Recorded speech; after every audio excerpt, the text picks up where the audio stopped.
Go live now. Go for it. This is fucking hilarious.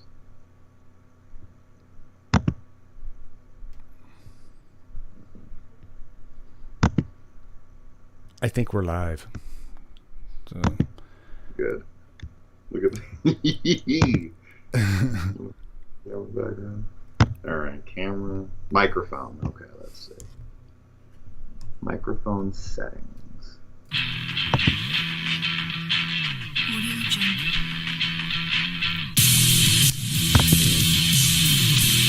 Automatically adjust microphone. This is wild today.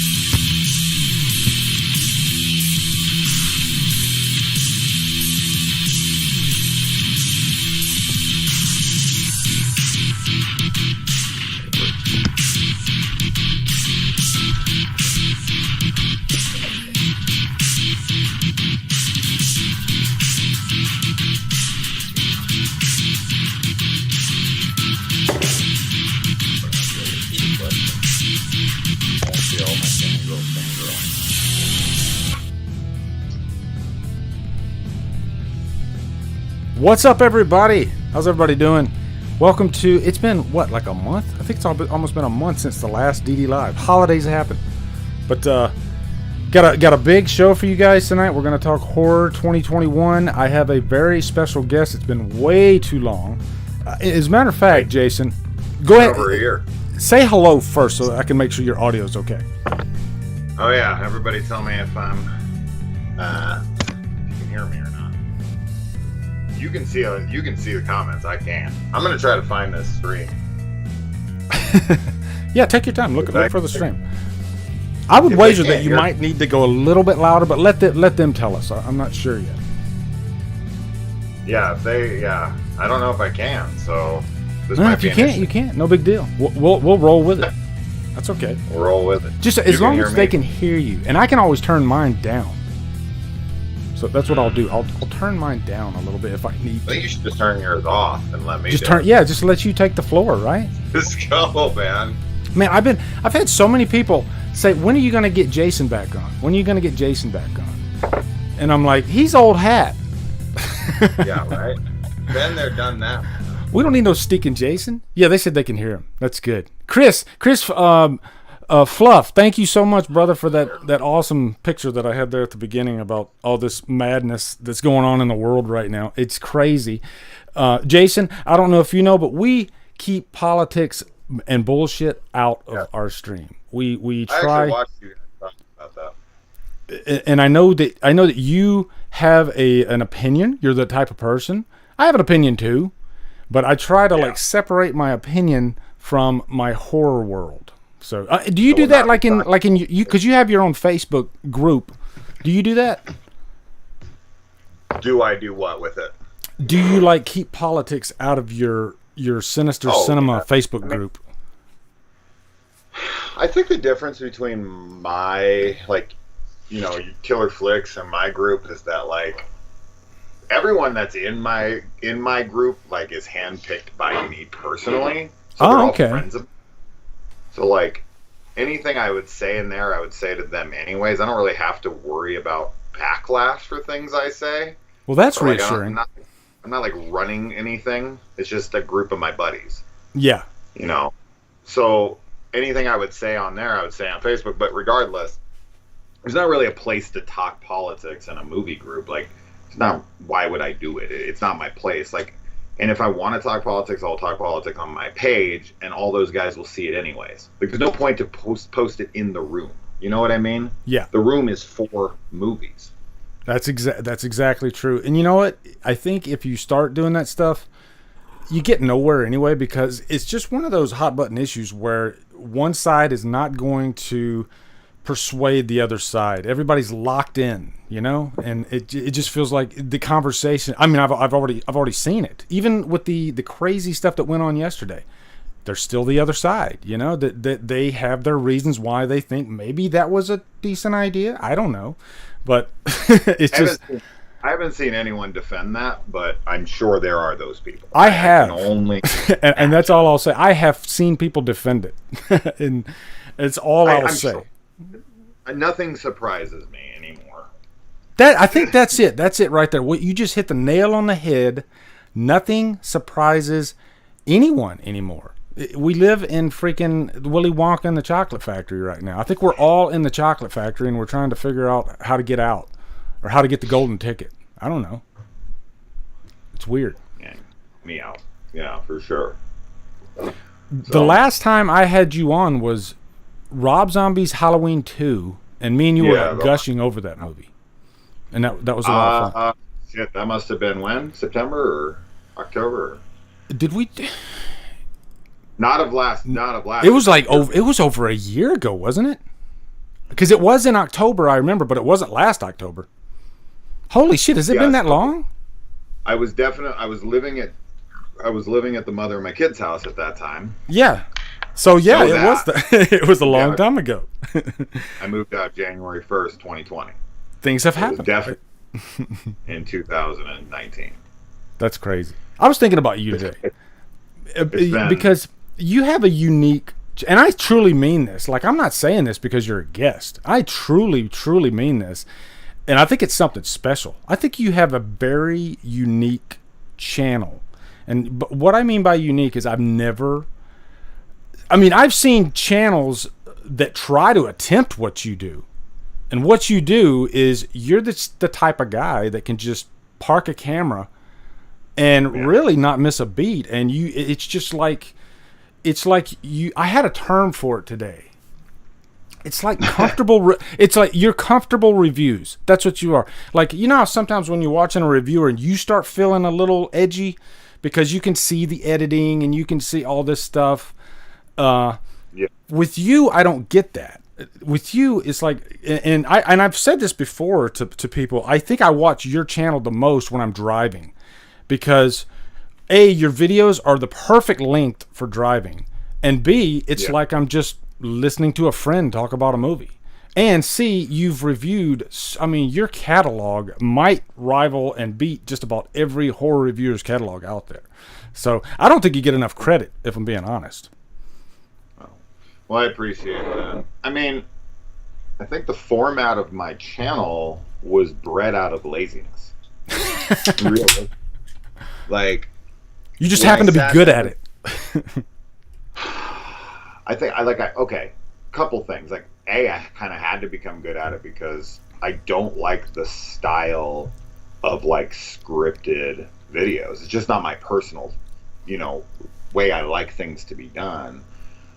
Right. So, but when I originally started the channel, when I made that first video, I just did it for like shits and giggles. I didn't do it really with this intention of doing the channel. I did a review of Killer Pinata just out of a joke because I watched it and I was like, fuck it, I'll record a video. I had no mic, I had no light, I had no nothing, and I was just like, I'll just talk. And then I was like, that was kind of fun. I'll do another one. And then I reviewed this Peeler's movie. And then I just kind of kept going from there. And I don't know. It was like I was having to edit certain things in the beginning. And it was annoying the fuck out of me. And I didn't want to have to start over. That never changes. It's always annoying. If I can just do this in one shot, but I have to do it where I literally like press record and immediately start talking. So you do that too. Like I noticed a lot of your videos, very beginning, you're like backing up from pushing the record button. Okay, what's next? It's 3 a.m. in the morning. Let's go. Yeah, you see me press the stop button as well. So it's one take, it's one edit. But as I said, it's bred out of laziness. It's like I don't. But then to call myself lazy when I'm doing, 9 reviews in a night. Yeah. I guess I'm not lazy per se. I just don't want to edit. I think you're just the type of person that enjoys it. You might be lazy, but even lazy people, they do what they enjoy doing. And you definitely enjoy doing it. I do enjoy it. It's like talking movies. If I can compare you to me, and I think this is one of the few things we have in common in terms of our review style, is after you watch a movie that you might not have planned on watching, And there's something about that movie that just gets you extremely excited. Like, oh my God, do you feel like you need to run to the camera? You don't do it just to go get the views and to go get, you do it because you genuinely just cannot wait to get the message out to the world about this movie. I'm like that. If I see a movie that gets me excited, I have to like stop what I'm doing. I have to run to the camera. Are you like that? So, well, I can tell you that unless I'm like watching a movie at work, or if I'm watching a movie like where I'm going to watch like 5 movies in a row or whatever, typically my review style is, and you can see this, and this is what I like about the channel, is that like you're seeing me process the film because I set the camera up as like within seconds of the movie ending. So when you're seeing my review, you're seeing it within a minute of the movie ending, 90% of the time. So you're really just getting, I don't think about anything when I press record. Yeah. I do not think about a single word I'm going to say. Do you like take any notes as you're watching the movie? I do with any spoiler discussions, sure. But very vague notes that you would not be able to decipher. It would all just be pure nonsense. There's no idea behind it. It's not like, make this joke. I think why it works for the people it works for, because of course it's not going to work for everybody, is I guess it's just because it's like I give a fuck and I don't give a fuck. Yeah. Like I give a fuck about movies deeply, but I don't give a fuck what anybody thinks about what I have to say. Yeah. But I do want to please my audience, because why would I want to waste their time? So it's this weird blend of like, if you don't like me, I don't care. I definitely get that. Like I was watching one of your reviews, and you were like, you were saying, I know in the comments you're gonna say this or this, and fuck off, I don't even care. Oh yeah. You were talking about. God, I just lost it now. You were talking about one of those horror terms. God, what Torture was porn? it? You know how people can be really like sensitive about spoilers in horror movies, or they can be sensitive about this is a zombie movie, or this is not a zombie genre. And you were talking about something like that, and you were like, I know some of you are gonna say fuck off, I don't care, and I was like, yes, that's what you want to say. Yeah, fuck off is kind of my go-to. I feel like it's my slogan at this point. Mm-hmm. It's got to be freeing though, But it's YouTube, man. Like, this is so funny to me. Like, I legit love getting shitty comments. Like, oh yeah, there's an excitement to that. For like a week, I feel like I have withdrawal. Like, I'm like, where's the shitty comments, dude? Give it to me. Yeah, come on. I feel like I'm the king of responding to shitty messages. I love it. I make an art out of it. I have such a fun time with people who leave shitty comments. It's hilarious to me. I will rack my brain about shitty comments sometimes, because I'll be like a knee-jerk reaction. Ooh, I want to type and then I'll say, oh wait, hold on, let me think.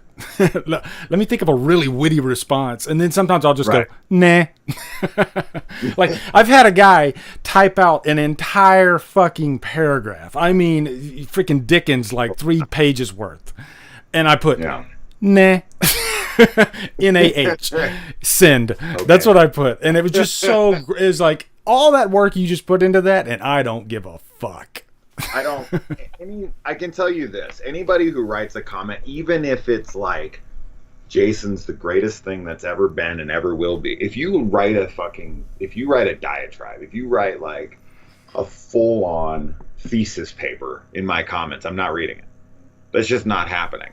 I'm not going to sit there and read a 3-page long message. I don't care how nice it is. It's just don't happen. It's a lot to read, isn't it? I don't have the fucking time to read it. I'm just like, oh, this looks nice. I'll read like 10 words and I'll be like, that's awesome. Thanks. They could be calling me a piece of shit right in the middle of it. I wouldn't even know because I didn't read it. Yeah, I mean, if I guess I kind of look at it like this. I'll read like the first paragraph, and if they really have something valuable to say about like maybe the movie or something that kind of sparks my interest, oh, he's got a good point about this, then even if they want to give me like constructive criticism, I might delve into it a little bit. But I know what you mean. Like, if it's freaking, I think we're talking about 2 different things though. Like, yeah. I get like 3-4 paragraph ones. I'll read those. But I seriously, just I'm sure like you, have gotten what would take me genuinely 10-15 minutes to read. Oh, yeah. And I'm looking at it like, I'm not reading this. I'm just not reading this. There's no way. Hell no. Hell no. Well, so I guess you pretty much told me how you started. I first heard about you through a mutual friend, Dylan, who passed away a couple years ago. But I remember when me and Dylan first started Killer Flicks, and he messaged me and he was like, "This I just added this guy Jason. You're gonna love him. His videos are amazing." And Dylan loved you to death. He really did. Yeah. So. Yeah, I won him over with my incessant use of the word cunt. Yeah. That was Dylan's favorite word. Oh, that was definitely Dylan's favorite word. So. Well, anyway, tonight, guys, we have an agenda. We're actually going to talk about horror in 2021. There was another item I wanted to touch on before we delve deep into that. One was Tanya Roberts. I mean, and the only movie, I mean, I know her from Beastmaster, of course, but also I just saw Tourist Trap this last year, I think. And she's just one of the most, let's just, elephant in the room, Tanya Roberts, one of the most beautiful people in the world. I mean, seriously. And I had a massive, massive crush. I mean, she might have been my first crush when I saw Beastmaster back in the day. Wow. But I thought Beastmaster would have been your first crush. Yeah, that might have been. I think it was early 80s, 1982, something like that. I meant the guy. But I was like, wow, I didn't know, man, she's beautiful. And I was like 8 years old at the time, I think. So she might have been responsible for puberty. I don't know. But, yeah, I mean, she's just, just like Heather Thomas, Heather Locklear. She just kind of fit into that group. But she has a very special place in horror, I think. And I wish I would have. What's up, Jill? I wish I would have seen her, in Tourist Trap back in the day. But I'm glad I did finally see her. Were you a fan of Tanya Roberts? I mean, I know her from Tourist Trap. Yeah. It's one of those names that you see that dies, and you're like, oh, I'm familiar with this person. It's not this devastating blow that I'm not going to recover from. It's kind of one of those things where it's, oh, I saw her in Tourist Trap. That's a bummer. Yeah. She's what, 60s? It did hit me a little bit though, because I was like, "Oh my god, my first crush!" That's your first crush. She was like my first crush, and so I was like, "Damn!" And plus, she was 65, but 60, it was. I was like, "Wow, she's gone!" And it just kind of reminded me too, like all those stars that we grew up with in the 70s and 80s, one by one, they're passing, and it's kind of strange, It's weird. It's like we're having to say goodbye to all these. Call them icons. They felt like, I guess, friends back. This was our horror idols back in the day. So, I think the thing that's the weirdest is that we kind of had to deal with her death twice. Yeah, I was going to bring that up. That was kind of because I thought, okay, they got it wrong. She didn't die, and so after that, I was like, oh, good, she's going to live, and then she died. Right. Yeah. Kind of brutal. I wish I felt bad for texting you about it, being like, "Oh no, she's not dead." You're not the first, man. Instagram was just, flooded with people talking about her. That message is so bad. It's like, I hope she pulls through, and I was like, she didn't. She's dead. No. Well, I feel bad for her poor. I think he was her husband. Because the guy had to lose her twice. Can you imagine that? Like you lose your wife, and then you the next day you find out, oh, she's not dead, and so then you're like, oh my god, and then she dies the next day. So it's like, oh my, the emotional roller coaster must be insane. Yeah, but I really liked her in Tourist Trap. And just I do too. Tourist Trap's such a unique movie anyway. And it's unique that it's PG. It's not your ordinary slasher. It feels like, I call it like a Texas brand of horror movie. because there's a few directors that came out of Texas, and when you watch their movies, you can kind of see their stamp on it. Would you agree with that? I can see what you're saying. You're talking about like in odes to like Texas Chainsaw Massacre. Well, yeah, because the director, he was from Texas, and he actually went to school with Tobe Hooper. They came out of the same school and all that, so, and you can kind of see the similarities. It's definitely a very like tonally bizarre film.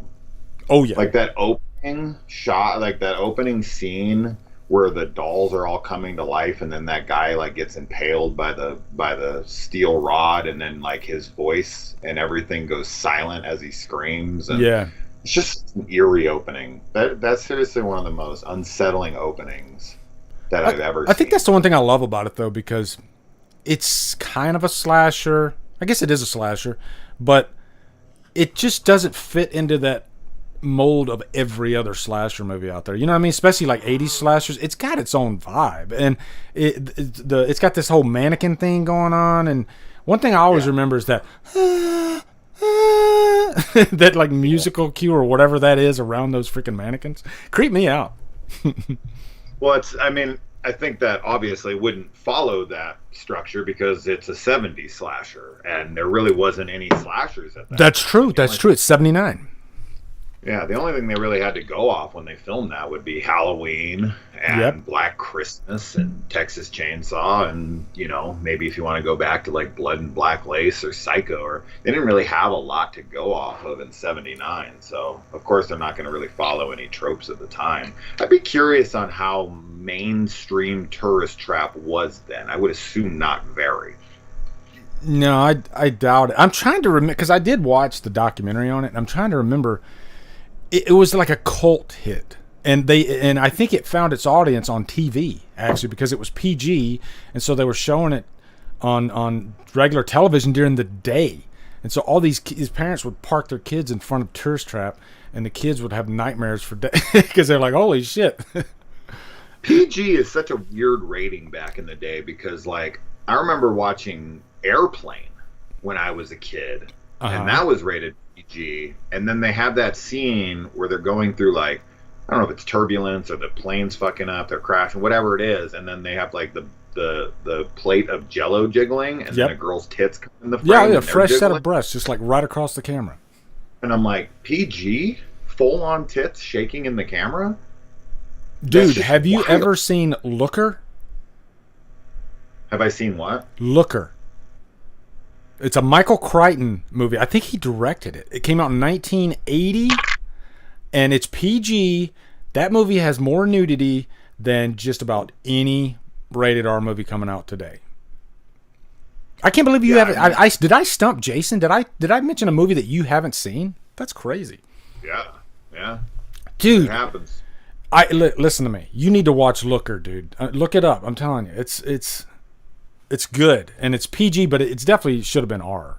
But it's about the modeling industry in the early 80s, and this plastic surgeon played by Albert Finney.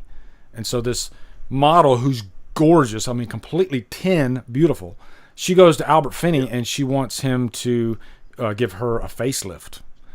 And so the whole plot is just like vanity and what women will go through to look beautiful, and they're never satisfied. But then there's like a murder, it's like a slasher vibe going on along the way. You definitely need to check out this movie, dude. I'm telling you. Fuego, what's up, man? Nice to see you in here. You're saying Michael Crichton, the guy who wrote fucking Jurassic Park? Yep.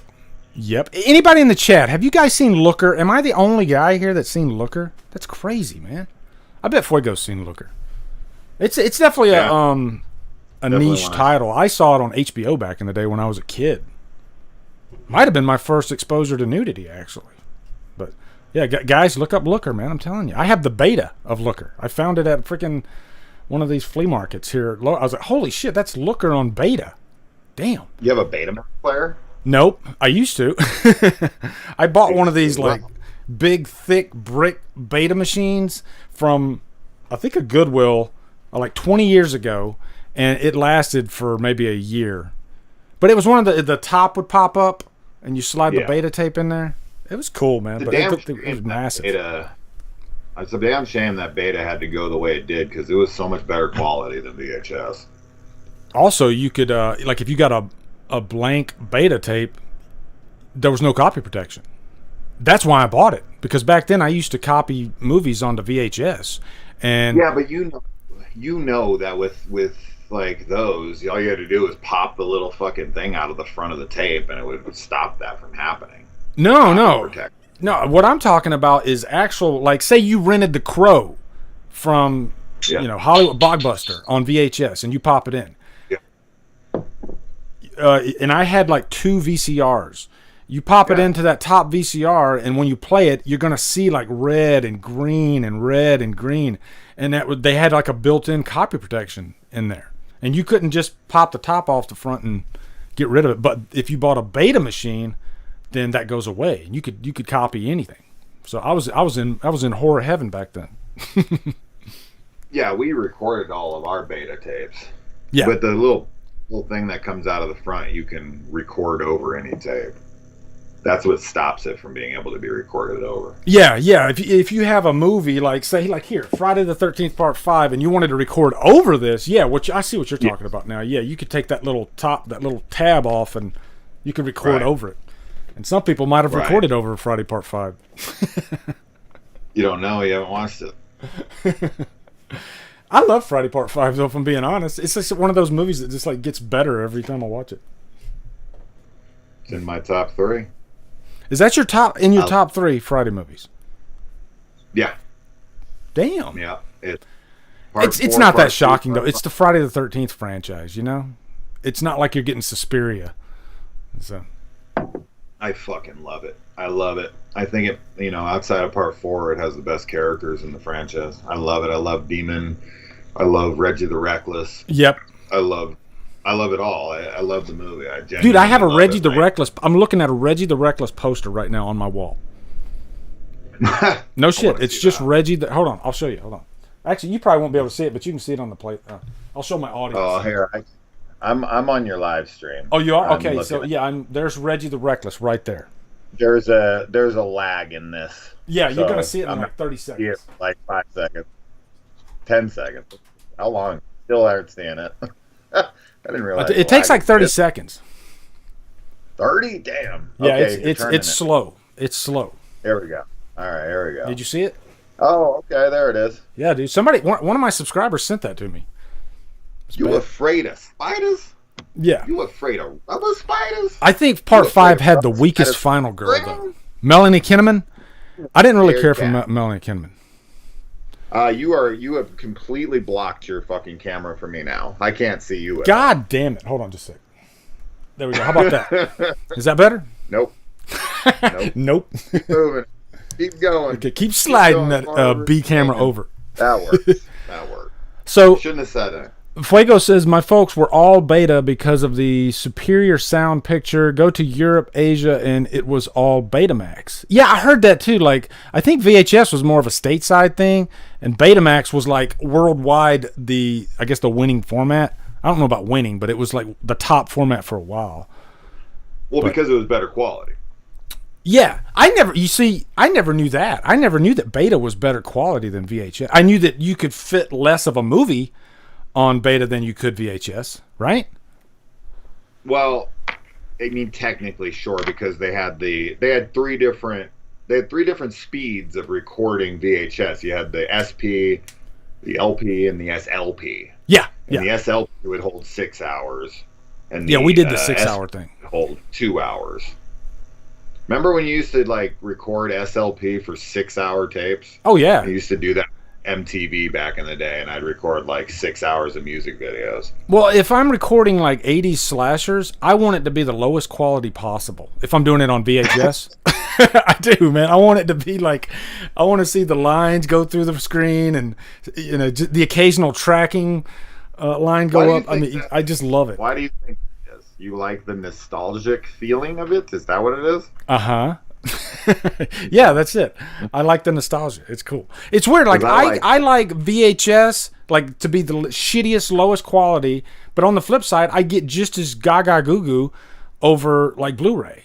You know, so it's just it's almost like two different experiences. You know, So like you could watch Halloween on VHS one night, and then the next night you throw in the Blu-ray. It's like a completely different experience. It is, and one's better. Yeah, VHS. Fucker. One is much better for me. I prefer as HD as it gets, man. Give me the best picture quality possible. I want to see everything.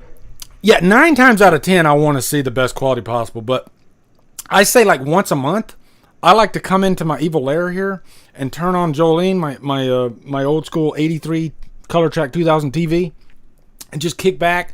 And like I did, the last one I did like that, I think was Cobra. I threw in Cobra on VHS, and I was like, man, this is just a cool experience. You know, it's kind of like vinyl, I guess. You know, it's like sliding in the tape, listening to it drop. You know, coming attractions, all that. It's an experience. Yeah, it's definitely interesting to watch a VHS and seeing all the, the ads before it. Yeah, that's really cool because I threw in Christine. I was watching Christine on VHS, and I was seeing ads from when that came out, like on VHS, in like the 80s. And it was kind of surreal. It was weird, man. It was like seeing like commercials and shit or like trailers and shit from the 80s. It was strange. Yeah. But that would have came out in 83. Yep. And then VHS drop would have been probably mid 80s, 86, 88, somewhere in that area, because VHS wasn't really like popularized until the like later 80s, like 80, 87, 88. I think one of the first VHSs that I saw was Rocky IV. For some reason, I really remember renting Rocky IV and just loving the hell out. But that was one of my first VHS memories. What was your first porno on VHS? That's what we really want to know. That was,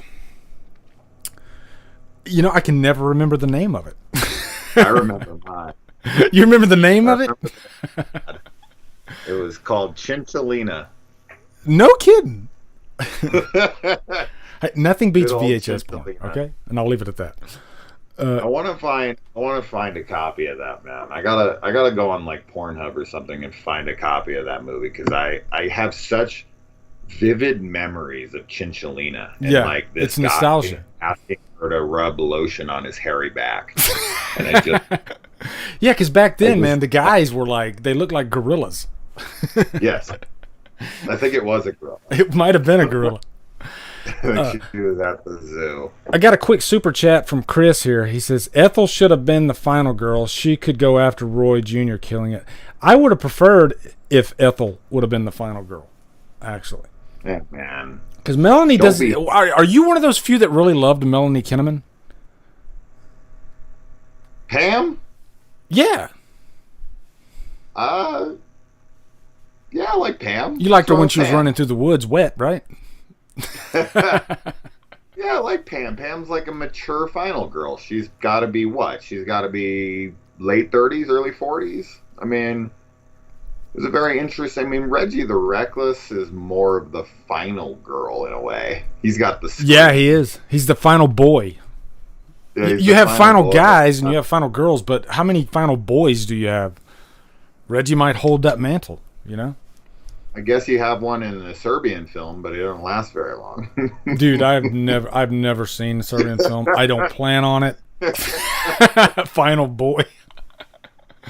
Hey, another quick super chat from George Hellman. He says, I ruined our Pee-wee's Big Adventure VHS by repeatedly watching the Large Marge scene. I never saw Pee-wee's Big Adventure. He did have a Big Adventure in a movie theater once. I know that. You've never seen Pee-wee's Big Adventure? I wasn't an Ernest guy, and I wasn't a Pee-wee guy. Wow. So you've never seen Ernest Scared Stupid either? I saw one of them. I saw Ernest. I think Ernest Goes to Camp. I think that's the one I saw. Dude. Yeah. Let me make a bold statement right here on Drumdums Live. Go for it. Ernest Scared Stupid is a legit contender for the top 10 best comedies ever made, and I'm not. Get the fuck out of here. I'm telling you, dude. I'm telling you, it's hilarious. It's hilarious. No film. There's probably only 5 to 10 films on Earth that can consistently make me laugh every single time I watch it, like Ernest Scared Stupid. For me, funniest movie ever is, let's see if I can stump you, okay? I stumped you once with Looker. Let's see if I can stump you with this one. Skin Deep with John Ritter. Oh, yeah. The glowing condom movie. The glow in the dark condoms, man. I swear 1 out of every 10 people I tell about that movie have never heard of it, and it's literally my favorite comedy. Yeah, the John Ritter movie. Oh, dude, it's one of those few movies that my sides ache when I'm watching it, you know? Still to this day.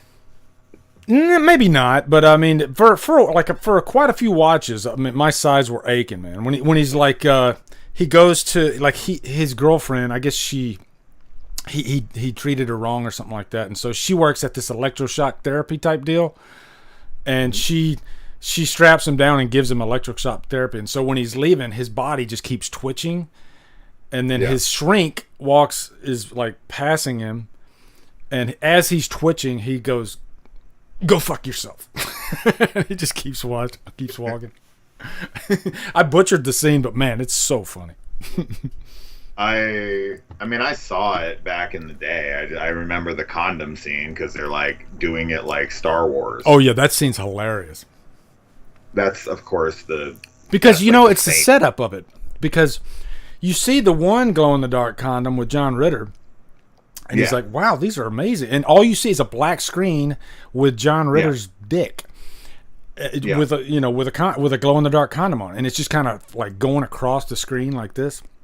And then all of a sudden, out of the bathroom comes her pissed off boyfriend, and he also has a glow in the dark condom.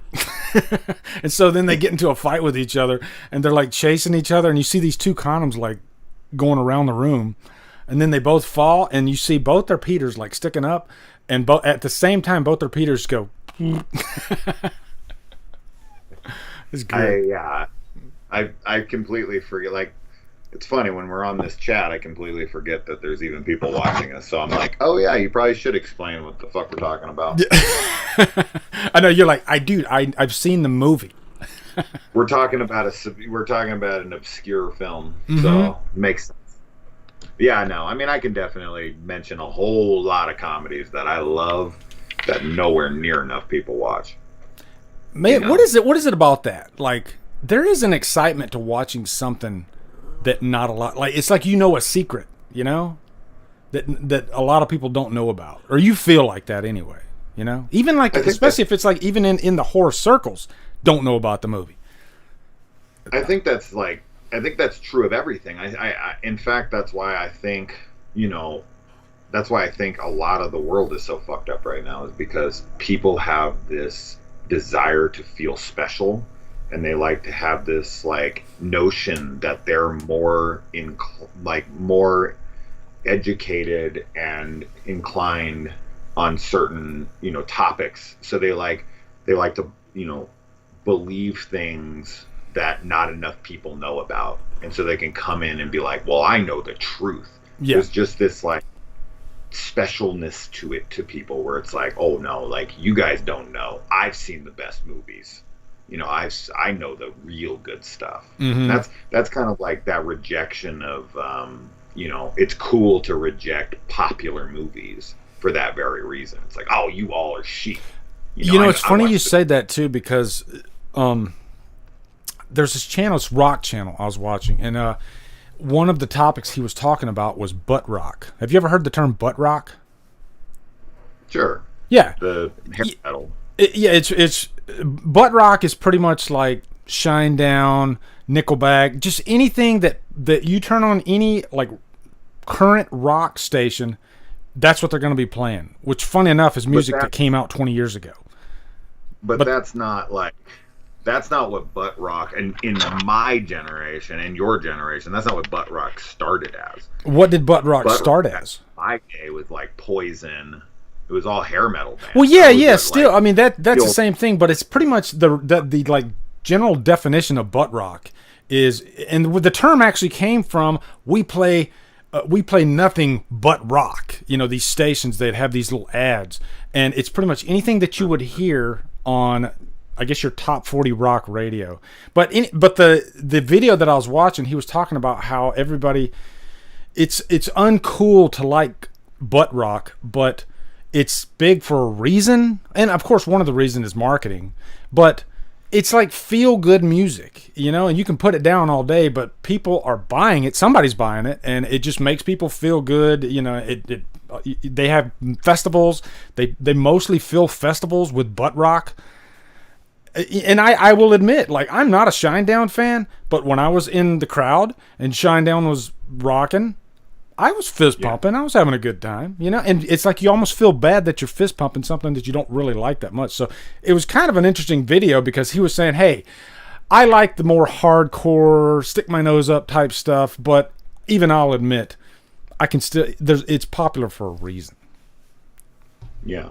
Well, I think hating on or giving people shit for liking anything is lame as fuck. Exactly. Like, I'm just very much in the camp of, like, if someone comes to me with genuine enthusiasm, like, hey man, I got tickets to see fucking Justin Bieber and I'm stoked out of my mind, I'd be like, awesome. Yeah. What am I gonna do? I'm gonna get down on somebody for what they enjoy. Yeah. Like, that's you like that. Why would I kick dirt in your eye if you like something, you know? It's just, all that is to me is like holier than thou kind of behavior, because when someone trashes something you like, then you're like, oh, this person's so fucking lame. How could they not? Like, why are they giving me shit about what I like? And it's like, you give people shit about what they like all the time. Yeah. You can't, don't be hypocritical here. Like, it's just because you think your thing is awesome. So, like, how could anyone hate the thing I hate? What I love's awesome, but what other people love's stupid. It's like, no, that's not how it works. We all think what we like is awesome, but yeah, like there's bands that I hate, but I'm not gonna like put anybody down for liking bands that I hate. Plus, that'd be boring, and it kind of comes full circle to tastes in movies. I hate the Prom Night remake. Like, I fucking hate that movie, but I'm not gonna put anybody down that says I love the Prom Night remake. I think that's awesome. I'm glad you like the Prom Night remake. I'm glad you like the Black Christmas remake. You know, that's a big one. I will agree with you on 99.999% of movies, but if anyone tells me that they like the movie Death House, I'll punch them in the throat. Well, I think that goes along with, you have your A-tier horror movies, and then you have your, let's face it, B-tier,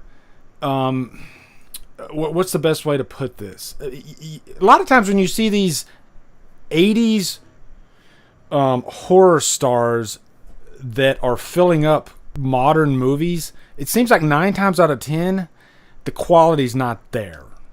You know, Barbara Crampton's done some really good stuff in her current day, but for the most part, most of them, they do a lot of crap. Would you agree with that? Yeah, but that's just paycheck films. That's people who are, you know, what happens is these guys have a day rate. I know because I worked on a film like this. It didn't end up getting made, but I wrote a script for a film that was in production, and we were getting some known actors at the time to star in the movie, like, you know, to star, quote unquote, in the movie. And it was all coming down to, like, what is their day rate? And these guys literally just sell their time. And it's like, a lot of times they don't even care what they're making. They're just like, okay, my day rate is $1,000 a day. Yeah. If you can pay me $1,000, I'll come and I'll shoot whatever the fuck you want for the day. So they'll just have these people come in and they'll shoot something and they don't even know what the movie is a lot of the time. So they'll just be like, whatever. Yeah, I need to work. That's what it comes down to. Center. That person will be in the movie for 30 seconds. Yeah, I think Linnea Quigley's doing that now. She'll get a day rate and she'll come in and do, like, you know, just a scene in a movie, and then they can advertise that movie. Linnea Quigley guest starring, you know? I don't think that we can, like, I think we can only judge them on the movies they make when they're a main character. Yeah. Like, if they're, like, front and center, main character of the film, then it's like, okay, what were you thinking here?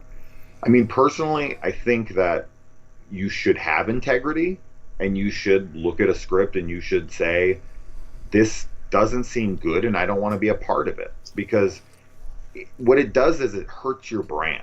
Yeah. Like, oh wow, this guy's in a lot of shitty movies lately. Now I don't trust anything he's in. He's not a selling point to me anymore. So it actually, and then that would actually bring down your value of people being like, well, I don't want you in a movie anymore. You made 6 shitty movies in a row. You know, like, that's just how Hollywood and that kind of industry works. So to me, I think that these people should have more integrity. They should read these scripts and they should be like, you know, I don't want to be in this movie. Yeah, and I think you have some actors that are like that. Like, I guess a good example would be like Josh Hartnett. I don't see Josh Hartnett in that much, but when he does do something like Penny Dreadful, it's pretty high profile. It's pretty, so in my mind, and I don't know if I'm right on this or not, but it sounds like he's pretty selective about what he picks, and he doesn't really think about the paycheck as much. I don't know. Yeah, I would be. Yeah, I mean, of course, it would come down to options. It would come down to, like, if you're Andy Dick, you're taking anything. Oh yeah, you're gonna take any fucking thing you can get your hands on. It does not matter. Like, I was reading a thing saying he's the poorest celebrity in the country. Like, he had like $50 in his account or something. It was crazy. So, like, in that way, I could see it. But what I find weird, this is one thing I find bizarre, and maybe what are your thoughts on this? Why does someone like Robert De Niro nowadays take all these ridiculously shitty roles, or like Bruce Willis or something, where you're like, you have millions and millions of dollars. It's not money. Yeah. And these movies are clearly awful. Yeah. That they're in, and they were such huge names once upon a time. Why the fuck are they starring in these insanely B-rated films now? I have an answer for you. I don't understand that move. Why? You're just hurting your legacy. I think it's because, it could be, I think it is an age thing. Like, when you get to a certain age, and I see this because I work in an assisted living facility, and there's like a guy there every day. He walks, and he's like 90-something years old. And every day he does the same routine, comes out of his room, walks the entire 11-story building, every floor, because he just wants to be active. And I think that's the case with these older actors like Robert De Niro. I don't think Robert De Niro wants to be stuck at home doing nothing. I think he likes to work. So, and he can get decent paying roles, you know, in bigger studio films. Yeah, they suck. They're horrible movies. But he's not doing work like, say, like Dee Wallace is doing right now. You know, he's still getting a nice paycheck, and he might enjoy the part that he's playing. He's still Robert De Niro. It's just the movie's not that good. I think you're right in the sense that it's habit to them at this point. They want to work, and these are like the roles that are being offered to them in their later age. Yeah, and it could be a fear aspect too, because I've literally seen this. Because I used to work in sheet metal and welding, and there was this civilian that was working there, and he was retiring. And every day he'd be like, I can't wait. I got like 6 months and that's it. I'm out the door. I can finally retire. He died 6 months after he retired. No kidding. So maybe there's a fear aspect of that too. You know, once you stop, you like really stop eventually, and your body starts, you know, I think it's just they want to stay active. You know, even if it's getting out into like doing cons and stuff like that. And, you know, cause like the guy from The Creature from the Black Lagoon, every year he's at Spooky Empire, every single year. And I think that's just because I don't think he does it for the money. I think he just does it to get out. Get out of the house. Yeah. Yeah.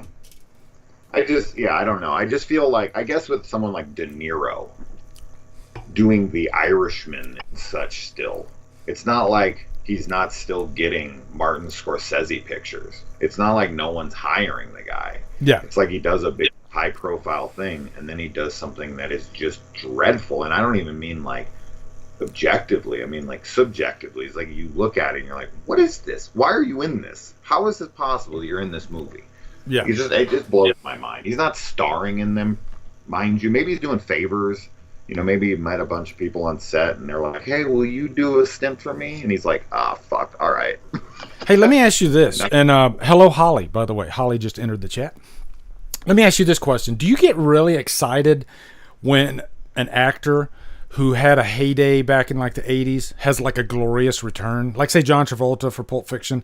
The biggest example I can think of is Mickey Rourke for The Wrestler. Like, yeah, I remember I bought into that hype when I was like, yeah, this guy, man, he freaking lived on the streets, and now he's getting an Academy Award, and it was just like I felt like I was part of something, I was like, finally we get one for the team. One of the guys that we liked in the 80s, he's getting he's getting a chance to come back.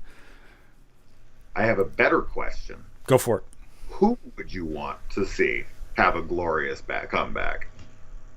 Man, that's a good question. That's a really good question, because part of me says Bruce Campbell, but Bruce Campbell but he came back as, Ash again. But I mean, right. Wouldn't it be cool because Bruce Campbell can act. Like, he's a damn good actor. If you watch those Evil Dead movies, the work he put into let alone the physical acting. Bruce Campbell can act. It would be cool if Bruce Campbell got a role just out of left field, not even maybe horror, and just knocked it out of the park, and all of a sudden he's nominated for an Oscar. I think that'd be kind of cool. What about you? It'd be interesting. I don't know if Bruce Campbell would have the chops to pull off an Oscar-winning performance per se. It's cool to see him pull off something like good, But he was in that Burn Notice show. And he was pretty popular from that for a long time. Yeah. Somebody I'd like to see return. Jesus. Taffer says Rick Moranis. That's a pretty good answer. Well, he just quit. Yeah, he just willingly left because his wife had cancer, so he took care of his kids. He recently came back for that commercial during like the Super Bowl. Yeah. Yeah, that's right. That's right. The first time he was in front of the camera in like a decade or something. What is everybody saying? Is anybody? I see. Matt Dillon's a great answer, actually. Even though Matt Dillon, every time he does something, it is great. Like he did the Lars von Trier movie recently. Oh yeah, fucking not what the fuck is that movie called? Jack Builds a Home or? Yeah, the house that Jack built. The house that Jack built. I'm thinking of Jack Goes Home with. Oh my God, Beth has a great answer. You ready for this one? Emilio Estevez. Oh shit, that'd be fucking awesome. He's a director now. Yeah, that's all he's doing. Dude, have you ever seen God, what's the movie he did with Demi Moore? Fuck, it was right on the tip of my tongue. I think I even have it on VHS. It starts with Wisdom. I think it's Wisdom. Nope. No? It's one of those Bonnie and Clyde type movies. And it's, okay. He's like early 80s this movie came out. I think it's called Wisdom. Correct me if I'm wrong, chat, but yeah, man, that's a really good one. And he's the main character, Yeah, it's Wisdom. Jason Nike says Wisdom. Thank you, Jason. Yeah, man, that's a good fucking movie. One of my favorite horror segments in any anthology ever stars Emilio Estevez, called The Bishop of Battle from 1983 Nightmare. Have you ever seen that? No, I never saw that one. Oh man, it's great. Bishop of Battle. It not only has him, but it has Billy Jacoby from Just One of the Guys. Yeah. It's Hey, since we're gushing over Emilio Estevez, dude, Young Guns 2. Like, not even Young Guns. Young Guns 2, one of the most underrated fucking movies ever. Like, Emilio Estevez, and that's because of Emilio Estevez, man. He freaking owned that role. Like, the first one, he's good, but he takes, front and center in Young Guns 2. Man, I loved Young Guns. That's one of those movies I watch constantly. I'll make you famous. I'm trying to think of somebody who has a more iconic laugh than Emilio Estevez. Yeah, he's got a great laugh.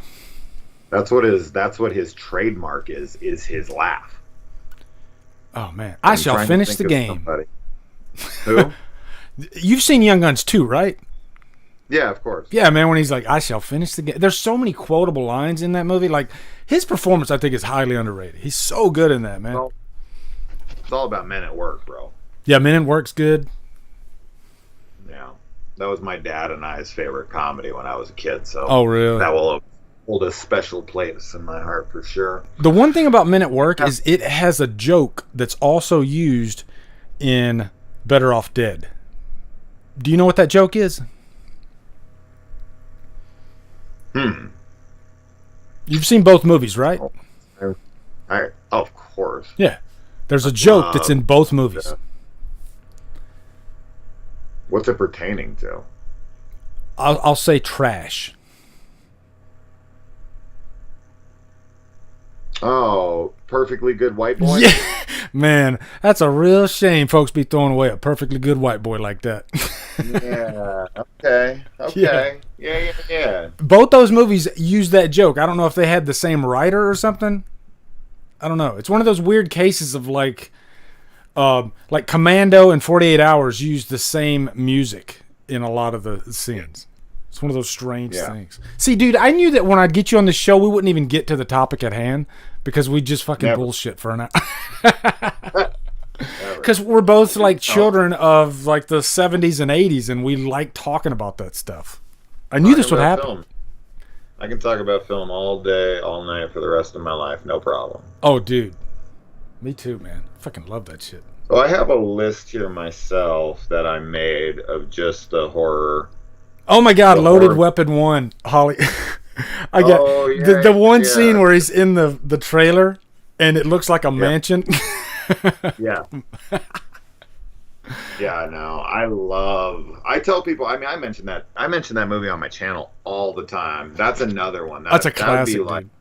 like top 20 or something for me. I laugh I love John Lovitz doing his Leo Getz. Oh yeah.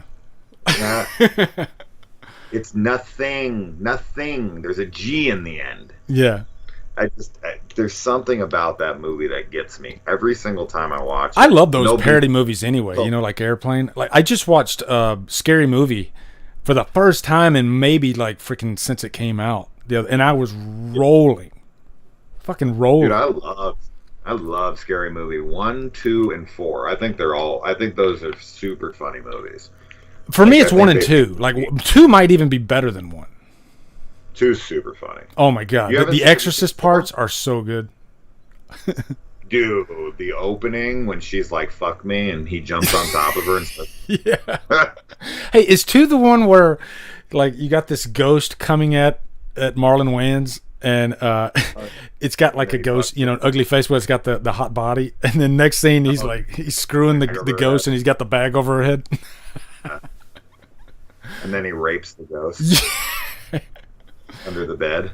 Yeah. And his dick pulls the ghost the puppet, the clown from Poltergeist. His dick comes out and grabs the clown and pulls him under the bed. Yeah.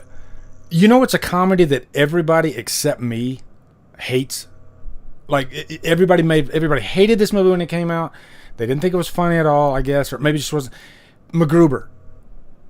Have you ever seen MacGruber?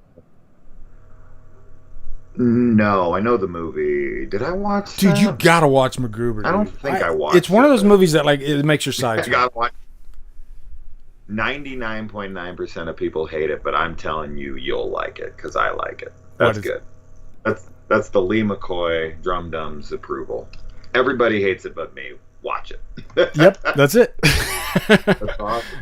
Has anybody in the chat seen MacGruber? I'm telling you, it's so freaking funny, and it just kind of slipped right by. And here, I'll give you an example. Okay, there's this montage where he's getting his crew together. He's getting his like 5-man crew together. He literally goes to each one.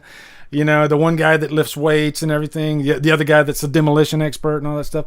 So you go through this like 10-minute montage, then they all meet at the airport, and they're all on the bus, and MacGruber, he goes to meet, whoever's like in charge of putting the job together. And as he's talking to MacGruber, the fucking bus explodes behind him. He blows up his entire crew. You're thinking like for like 10 minutes, this is gonna be great. He's gonna have this awesome team. They're gonna work together. No, explosion, boom, they're fucking gone. I was like, I know I'm gonna love this movie, dude. I knew I was gonna love that movie. How happy and excited you are about this. You'll probably hate That's it. when I know love the movie. Yeah. So I'm just surprised that I've seen movies that you have haven't a seen. list, or you have a specific film you want to talk about for a minute. Is that what's going to happen here? All right, let's talk about Halloween Kills, a little movie. Many of you might have heard of it. I think it's got a soft J in the title. Halloween Jills? Is it Jills? But yeah, we're going to talk about that one first. Lee's first discussion on this movie ever. Yeah, this is the. I always tell people my streams are the most unprofessional streams ever.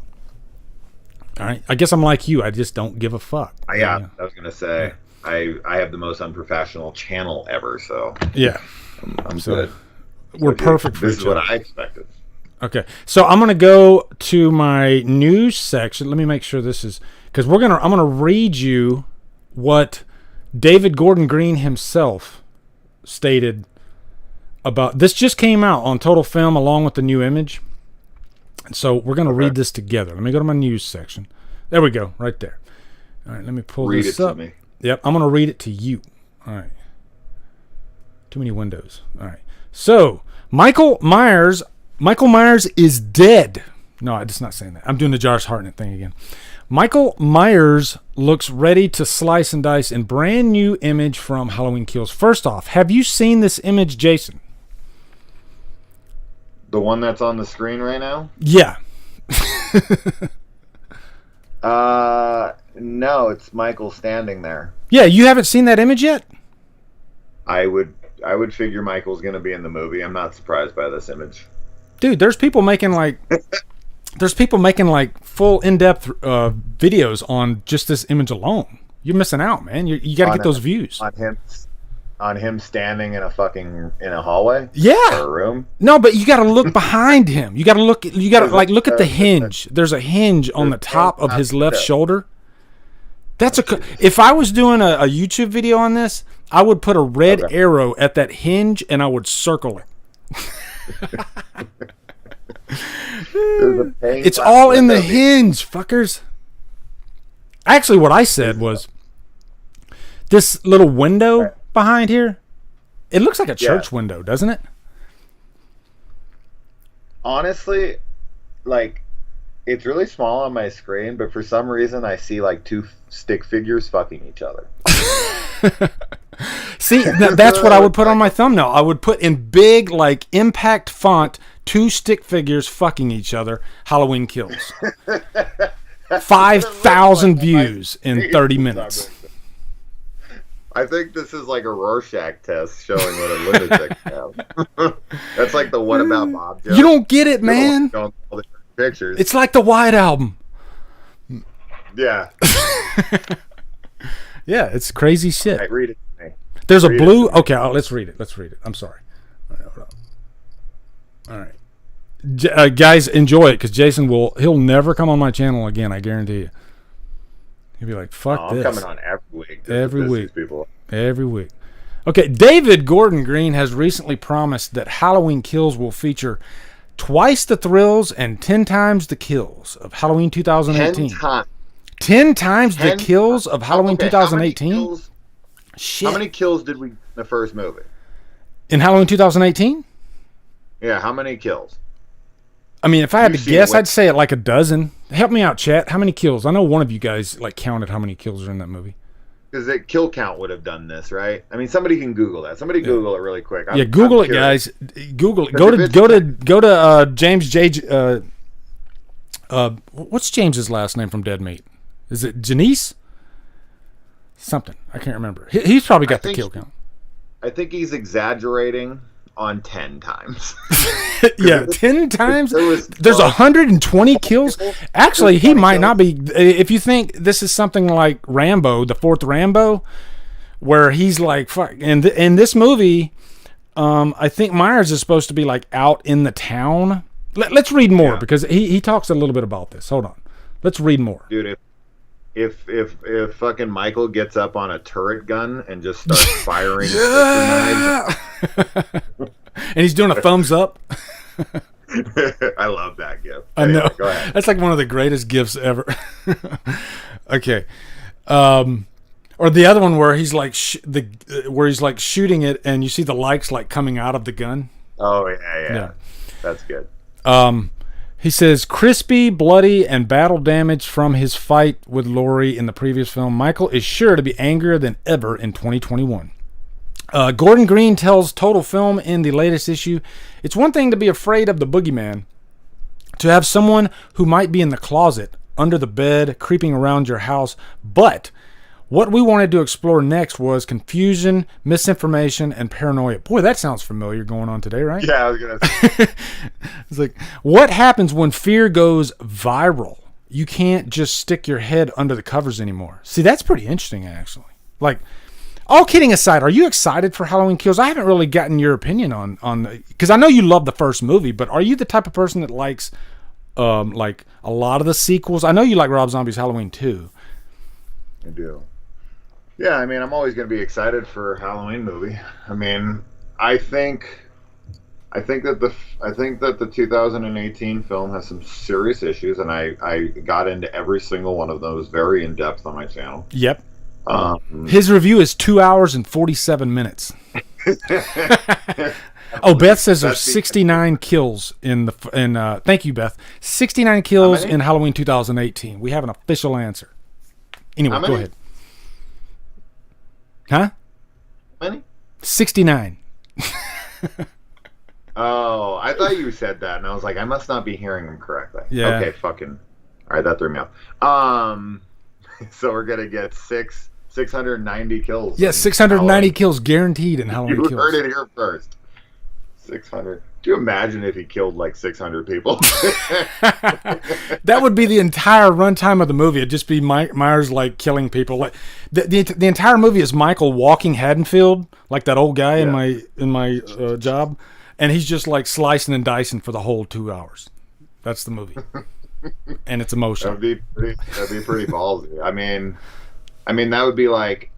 So do we count the kill when Jason in Jason X kills that entire colony of people they run into? It's like 1,000 people in there. Do we kill that? Do we count that as 1,000 kills? In Jason X, say that again. Jason X, what did he do? So in Jason X, towards the end of the movie, they're going to this city to dock, but they run into the city and blow the whole city up, and it kills like 1,000 people. It's Jason's fault. Why don't I remember that? You don't remember that? And I've seen Jason X like quite a few times. That's weird. That's crazy. How do you not remember that? Because it's Jason X. They're going to dock on this freaking on this like space station. Oh, I know what you're talking about now. And they run into it, and it kills everyone in that whole building. And they think there's like thousands of people in there. So does that count as thousands of kills? I don't know if like Jason directly did that though. Did he? Halloween 2018 has 18 kills, interestingly. Thank you, Chris, and thank you, Destin. So 180 kills. So 180 kills will be in Halloween Kills. Dude, if he kills 180 people in the movie, it will probably be my favorite movie in the franchise. Well, John Carpenter himself has stated that it's like a slasher movie on steroids. So 180 kills would definitely be a slasher film on steroids. You know what? Let's go ahead and I'll let the chat get involved in this too. Let's make a wager right now, okay? Just for fun. The movie comes out in October. Right now, let's like stamp this. Let's make a prediction of how many kills we think are going to be in Halloween Kills, all right? So I'm going to go first. Okay. I'm going to say 53. That's my number. I'm going to say 53 kills. What's up, Dino? All right, so chat, what do you got? Go ahead, Jason. That's fucking cool. I mean, if he legitimately kills 50 fucking people in the film. Matter of fact, I got my phone here. I'm going to put it in my little notes app so that way I can go back to this one day. So 53 kills, Halloween Kills. That's what I'm going to put.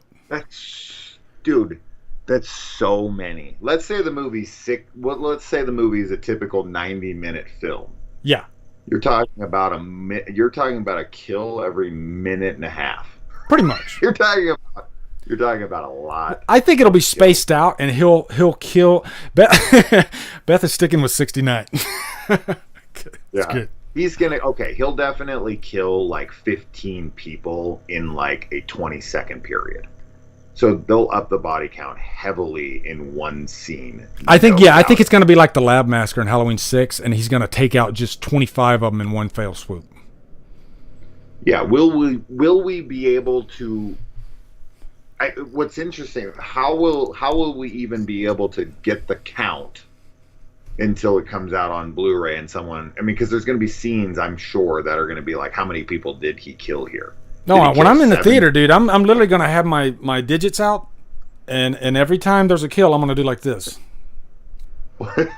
And the guy sitting next to me in the theater is going to be like, what the fuck is he doing? Yeah. And you're like 68, 69. Shit. Yeah. He's right. Holly Klein says 31. Goodreal Hung Brett says 33. Jock says 62. Devin says 105. Here's the answer right here. Awkward Gamer, I thought that said Awkward Boner, says 879. 879. 879. Wouldn't it be funny if he won? Franz says 49. Christian Hanna, what's up, brother? Christian, man, I love Christian. He's so freaking awesome. Man, I gotta get. Okay. It'd be cool if I got you and Christian in the same. That'd be awesome. Maybe I could pay you guys to do that. So, I'll say this: if in his first movie, let's talk about slashers in general. Yeah, slashers in general typically have a kill count that isn't as high as most people think. Like True. If you're to take even some of the most brutal slashers, like Friday the 13th, outside of like Jason X, yeah, believe it or not, one of the biggest kill counts in the entire franchise is in part 5. Oh yeah, I know that. 18 fucking people, I think, is the number. It's crazy. In that movie. That's a lot. That's a lot for a slasher movie. That's a lot. Because if you take something like The Mutilator or Blood Rage or movies that are like really well known for their kills and this and that, there's only like 6 or 7 kills in the movie. I think it's common to have like 5 kills. Like that's a good number for a slasher movie to keep an audience satisfied, because you got to throw some breaths in between those kills too. If you really pay attention to slasher movies, you're almost never gonna get more than 15 kills. Like that's like max. That's like 20 is beyond. You're never getting that many. So the point of me bringing that up is that he killed 18 people in the first film. Yeah. That's a lot of people. That's a lot. I wouldn't have guessed that. 18. I would have guessed like maybe 10. Is that the record? For Halloween? Yeah. No, I think 6 might have the most kills based on the Lab Massacre alone. Well, that's theatrical cut. But I could be wrong. I mean, even with the Lab Massacre, 18. Because I think there's like maybe half a dozen doctors in the lab. So yeah, maybe like 6 or 7. Yeah, so I don't think so. Yeah, I don't know, but I would say, okay, let's just say it's got to be up there though. The only thing that would be in contention would be Halloween 6. Yeah. So if that's true, he kills 18 people in his first movie. And totes on the bus. The bus has a lot of kills. But then he totes that in the press release for this film that this is like a slasher movie on steroids. His first movie is a slasher movie. It's a slasher movie on steroids. What are you saying, John Carpenter? 18 kills, a lot of fucking kills. He snorted a line of coke right before he said that. I guarantee it. Don't get me wrong. He probably went, I'm all about it. It's a slasher movie on steroids. I'm all about it, dude. So I can't wait. 10 times obviously is hyperbolic. There's no way they're killing 180 people in the movie. That's just not happening. Look, I will be the first to admit, and I'm probably guilty of it too, that there are channels out there that talk a little bit too much about Halloween. I'm one of them probably. But having said that, I fully expect this movie to kick fucking ass. I really do. I do too. I think I will like this one much, much better. Yeah. But I'll go. Fuck, dude. I mean, if he's saying that, that's why I try to bring that up as my argument for why I would say a number like this. Yeah. But if he's saying 18 is like nothing when it's so not nothing, it's got to be at least in the 50s, if not in the 60s. I mean, realistically, if he's doing near 20 and then he's like, oh, dude, it's 10 times what I did in the last movie. Yeah. It's gotta be. If it's not at least 50, I feel like he's full of shit. If it's 30, have you seen that trailer yet? The little mini trailer that they did for Halloween Kills?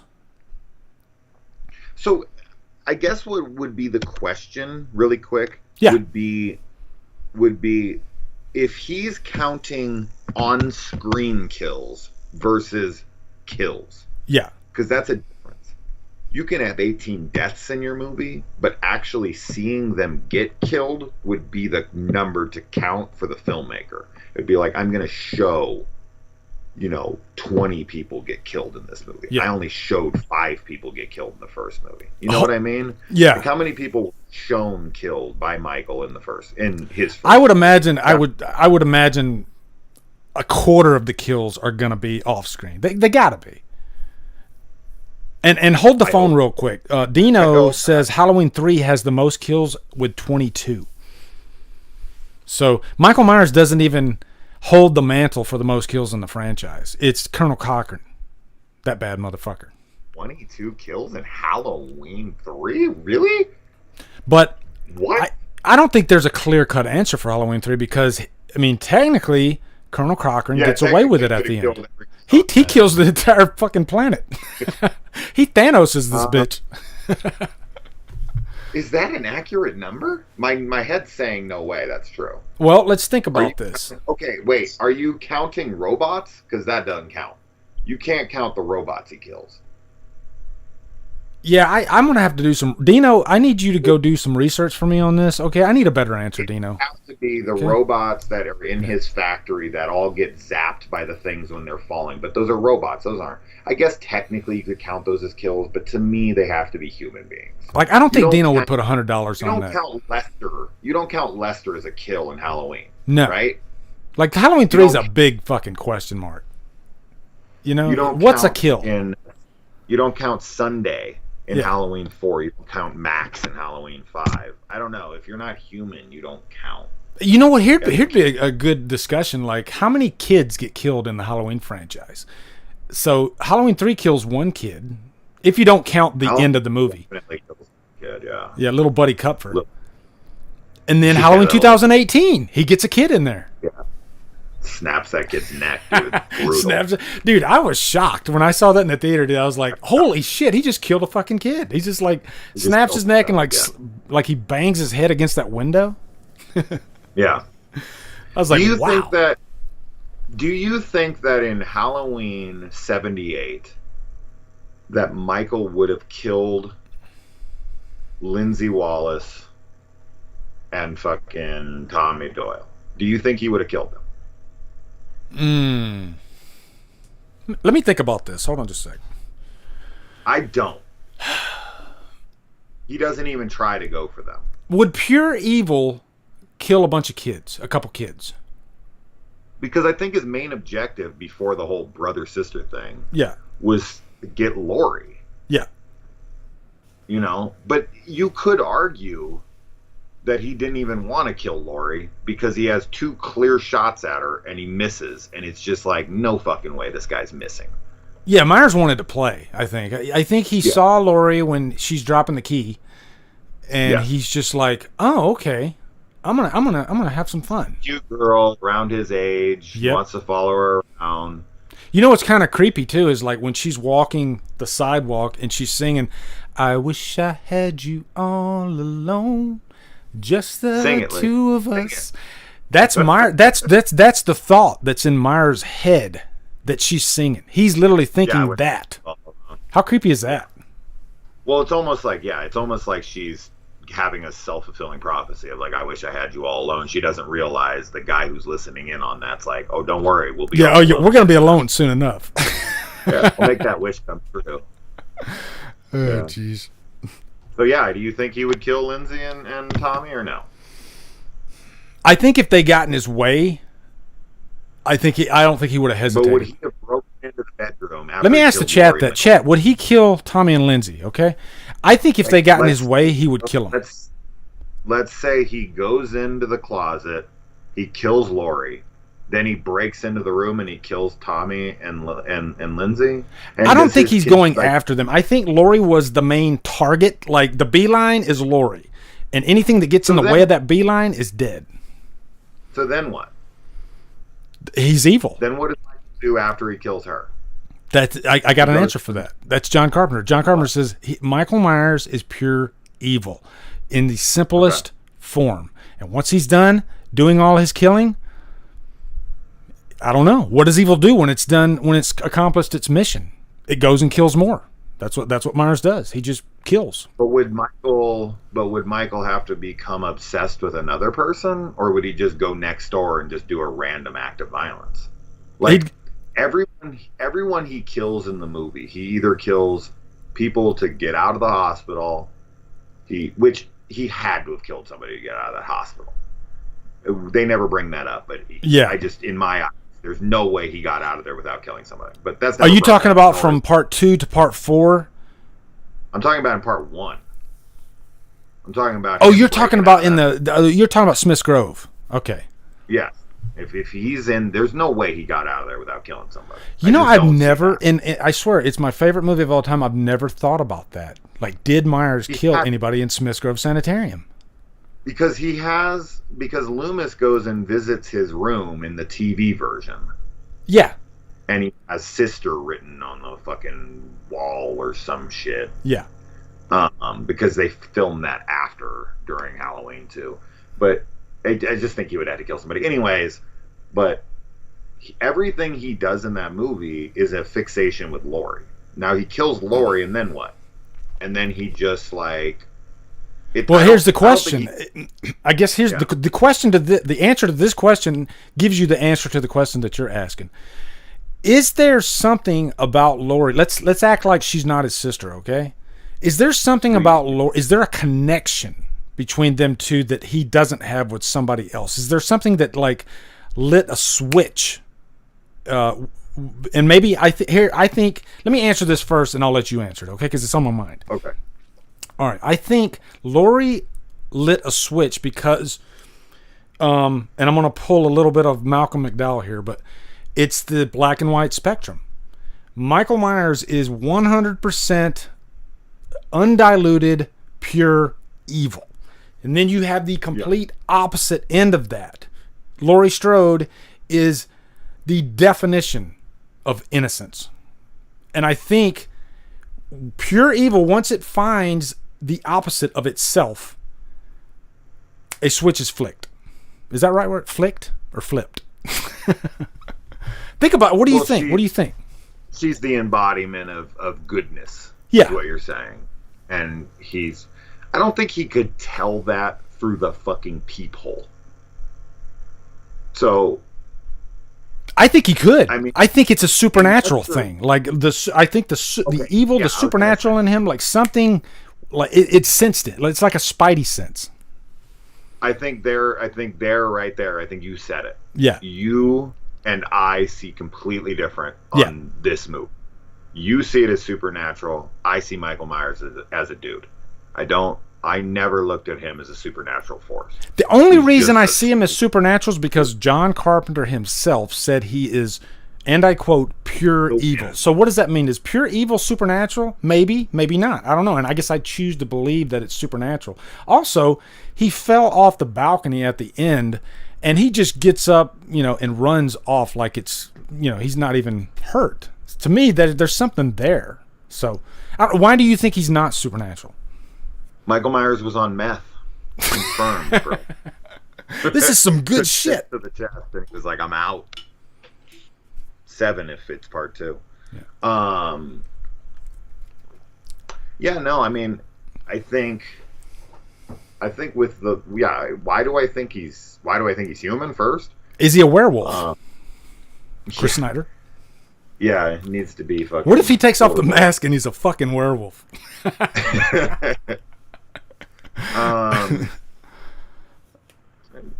I mean, I never looked at the first film. To me, the whole supernatural angle just isn't anywhere near as scary to me because I don't believe in such a thing. Yeah. Because your question was, can pure evil be human? And my question to you would be, is someone like Ted Bundy pure evil?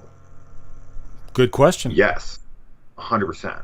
Yeah. The guy is fucking. If you read about what that guy did, there's no human being that would do that. A human being, in my mind, a human being could not do what Ted Bundy did. No, Yeah. I don't think so. So there is a sense of evil. Now, Let me rephrase that. A human being with a soul could not do what Ted Bundy did. With any kind of consciousness to him at all. So I look at him as he fixated on the first person who stepped onto his childhood property when he got there. It was the first person he saw. As I said, she's an attractive young girl around his age. She steps onto the property. You know, he goes and he investigates. He kind of looks at her. He hears her singing. He goes to her school. He follows her around. He sees she has friends. You know, it's more of like curiosity. Yeah. And it's like, how do I get this girl alone? And he's like going and antagonizing the friends and kind of luring her over. When she looks out the window, he's like flipping the lights on and off. Like, come on over here, check things out. Like, I don't think he goes after Annie or Linda or Bob or any of these people because he has any interest in them. It's all pure Lori. Like, he has no interest in them at all. It's all pure to get her over there. And then he has the kill shot multiple times and he doesn't take it. It's like he's playing with his prey. You know, he's obsessed with her because, you know, she crossed the threshold of his childhood domain. I mean, to be honest, that is why I'm obsessed with the character. And I hate to use the word obsessed, but it's true. That's why I've always been such a fanatic of the franchise, is because of the question mark. You know, not because he is supernatural or he's not supernatural, because of the question mark, because I don't know. And to me, I find that so damn interesting. Like, here's another theory right here. And I just thought of this right now, okay? So it might sound really stupid.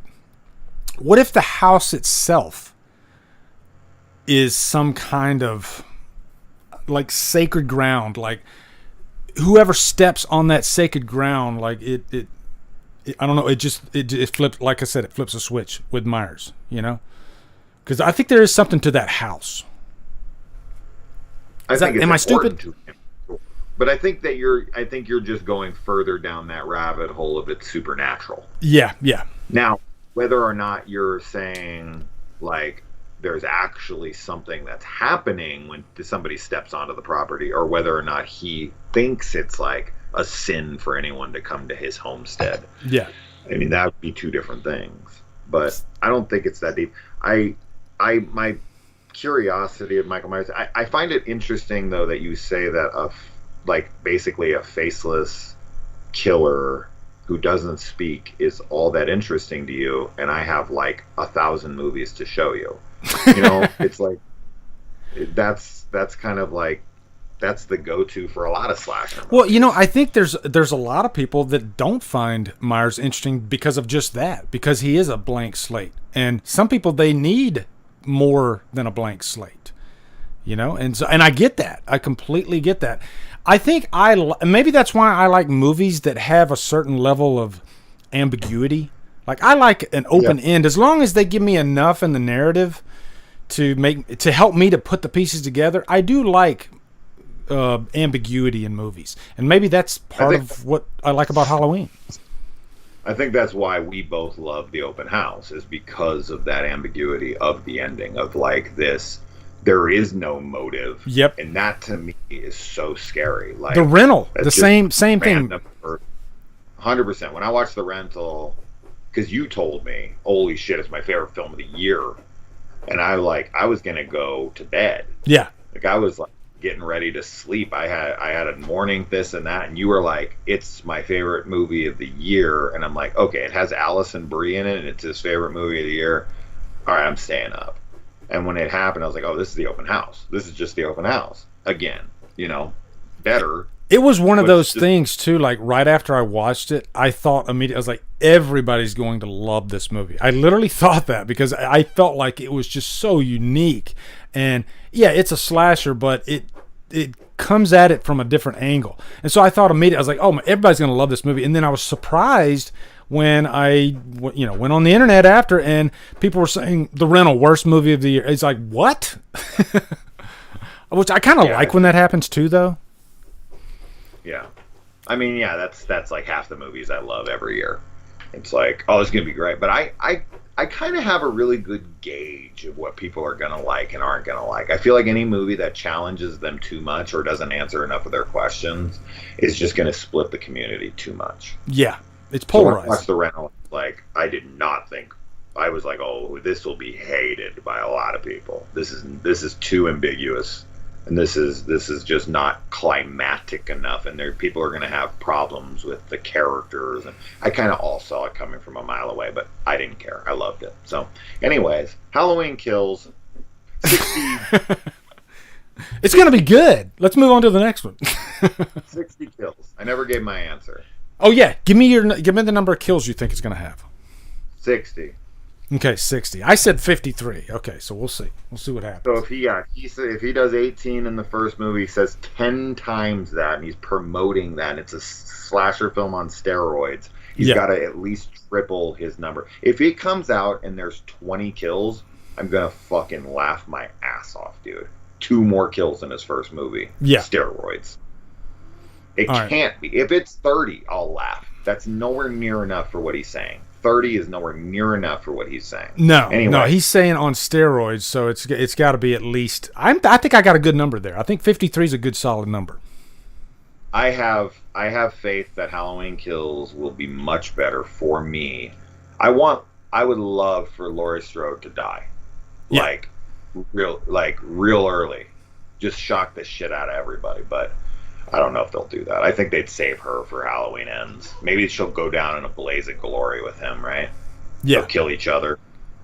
I don't know. I think no matter what happens, and I'm not going to talk too long on this, but I don't think no matter what happens to Laurie Strode, it's not going to be fully satisfying. I don't know. It's just they've done so much with the character that at this point, it's like, what can you do? You know? Right. Yeah. Too many returns. I have a movie up here that's coming out that nobody's talking about really. I don't see like any coverage over it, but it is coming out. Don't Breathe 2. Yeah. I loved Don't Breathe. I hated the trailer for Don't Breathe, but I loved the movie. First, let's talk about that trailer. Can you believe what they showed in that freaking trailer for Don't Breathe, or did you not watch the trailer before you saw the movie? I think I saw.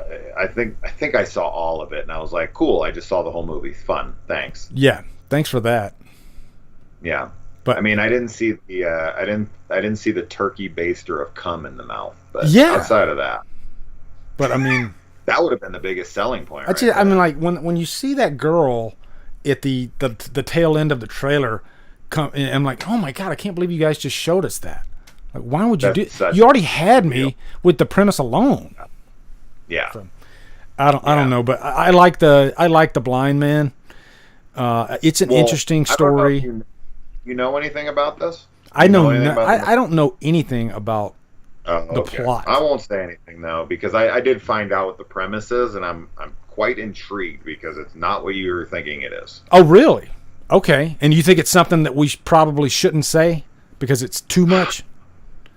All I heard was that things are different. Okay. All right, don't say anything then, because I don't want to know too much. Don't want to hear. Yeah, but I'm really, you know what? I'm glad you said that, because I think I'm going to try to avoid the trailer, even though I guarantee I'm going to watch the trailer, because I'll probably want to do a trailer reaction because I love Don't Breathe so much. But I like Fede Alvarez, and so I don't know if Fede Alvarez is coming back for the sequel though. So I didn't know. He's not directing it. Huh? He's not directing it. I'm not surprised. He's probably producing. Yeah. But you want to talk about an actor that really kind of had this like big boost in his older age? That would be Stephen Lang. Yeah. I mean, Stephen Lang didn't really become like a bigger actor until he did Avatar. Yeah, because he was more of a character actor. Because he's been in the business for quite a while, right? But he just never found his heyday until like Avatar. he's like a big name now. Oh yeah, he is. He should have played Cable. Yeah, well, I love Josh Brolin, so I'm fine with that. Yeah, Josh Brolin's great, and honestly, in hindsight, I don't think they did that much with Cable anyway. So, yeah, but I think Stephen Lang is just that's somebody, and then like Frank Grillo, another thing there where the guy didn't even become popular until he was like in his 50s. Yeah, so I can't believe Frank Grillo's in his 50s. Thank you, Dylan. By the way, Dylan is a big Jason fan. Jason, he likes you. He says Jason is the man. Nice work having him on, Lee. Yeah. Oh, okay. There you Dylan? go. You got a fan, Dylan? Do I know? There you go. All right, so let's move on to the next movie then. We'll run right through these real quick. I have one fan. You got one fan. Yeah. That's it. That's a good start, though. Hey, I always tell the new channels, just get one fan and go from there, right? That's right, man. That's all you got to do. You need. And I can't see any comments. So if I'm not ignoring anybody, just so everybody's well aware. Okay. I don't see your chat. I just want everyone to be very clear on that. Anyway, go ahead. Okay, next one I got up real quick. We'll talk about is Morbius. I put it on here because it's gonna have a little. It's got a vampire in it. The thing that I'm interested about this one even more now, in hindsight, is the tie-in with the Spider-Man universe that they got going so far. Are you set aside the Spider-Man aspect of it though? Are you excited for Morbius as a character? Not at all. No. Not at all. Not at all. I think I didn't like Venom at all. Yeah. And I'm not looking forward to Venom 2, Let There Be Carnage. And I feel like with the Spider-Man thing, I think that Spider-Man is going to just basically jump in and out of the MCU. They're going to open up the multiverse. You think they're gonna like waste him, like Spider-Man? Morbius? Well, I guess I just all together like, and we can talk about this real quick. Like the new Spider-Man movie that's supposed to come out this year. I'm not gonna lie, I'm excited about it. I mean, just the thought of seeing Garfield, Maguire, and Holland in the same frame does get me excited. But I'm also a little nervous. Well, yeah, I mean, it's just they're biting off more than they can chew. Now, I know you're not a fan of the Holland movies, so that's going to be a real interesting one for you because I love them, so I'm all on board. I think that the MCU can basically do no wrong at this point. There's a lot of things actually that I don't like about the Holland movies. Funny enough, Holland, he's not the problem. I just don't like his friends. I hate his friends. I hate the setting. It's not like set in New York and all that. I guess it is in New York, but it just doesn't have the same feel as like say the Raimi trilogy or even the Mark Webb movies. So I guess it's good though because it does have its fans, and you don't want the same thing repeated over and over. But it's just not my cup of tea. Yeah, I think it's more. I think those movies are just more focused on Peter's high school days. Yeah, and we're just kind of more focusing on more an intimate story with him and his high school life, as opposed to like the neighborhoods, the friendly neighborhood Spider-Man, where he's like web slinging through New York. That's what he becomes later. That's what we've seen 100 times. Like, we're here to see where Peter Parker came from. So for me, I love seeing that part of his life, seeing him as a kid, because in the comics, and this is the thing that I think the Holland films do better than the other Spider-Man movies, in the comics, Peter Parker's a fucking child. Yeah. Peter Parker's a kid, man. He's like a 15-year-old kid. He's a child. Like, he's not the man that's in those other movies.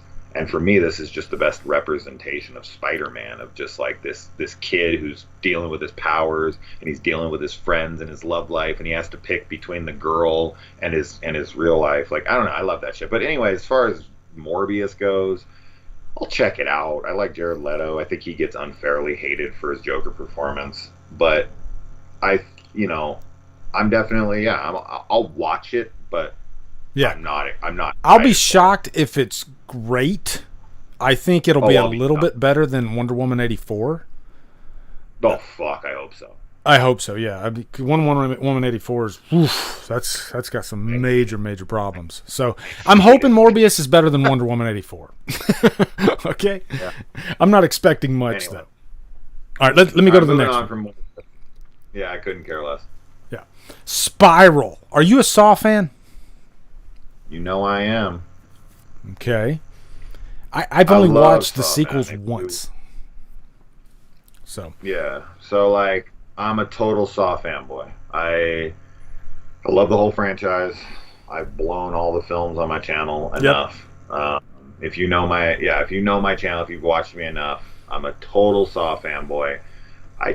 I find Saw to be that franchise that I feel like is kind of plagued by its newness, because I feel like if Saw came out in the 80s, people would blow it left, right, and center. Like, it would just be like, all the sequels are amazing, everything's amazing if it came out in the 80s. But because it came out in the 2000s, it's just like, oh, it has so many sequels, I hate it. And it's like, you're fucking horror fans. What are you talking about?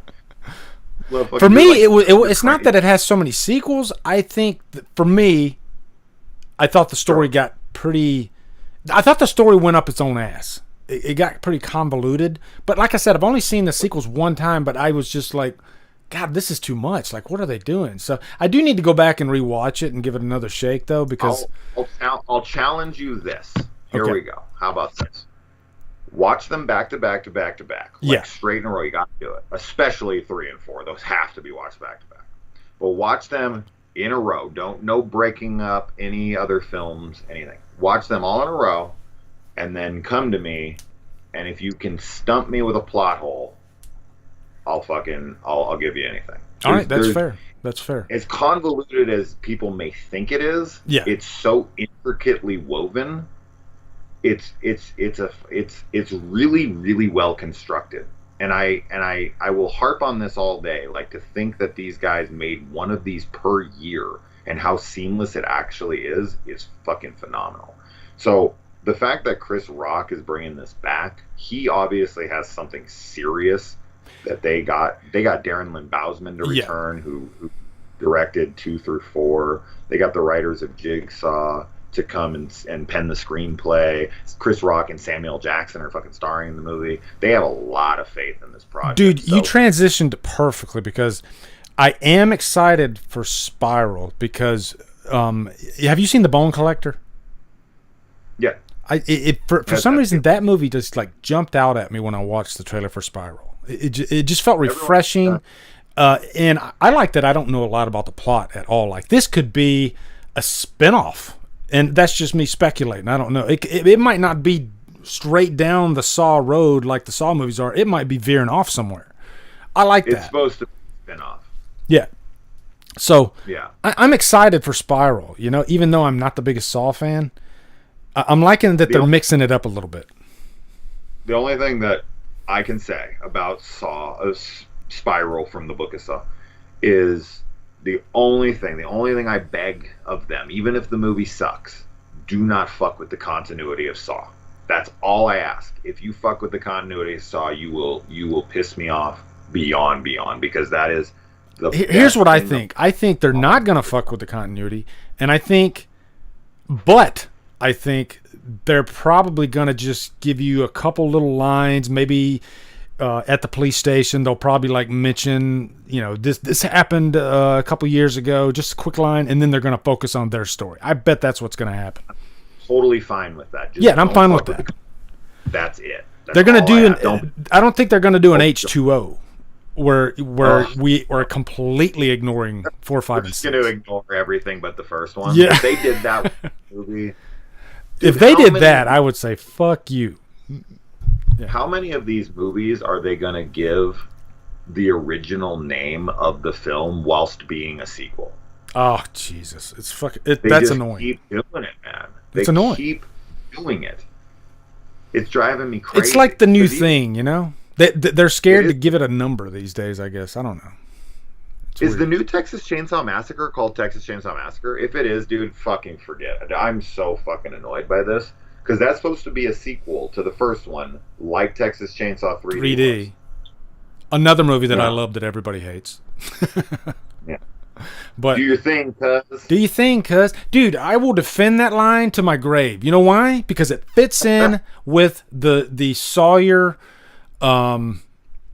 what's the word I'm looking for, Jason? It just fits in with how the Sawyers act in these movies. It's supposed to be like crazy, whacked out Southern humor. Do Your Thing, Cuz fits right in with that. I don't know why people flipped out over that line. I don't know. But probably delivery. Maybe, but I don't know. I thought she did a good job with the delivery.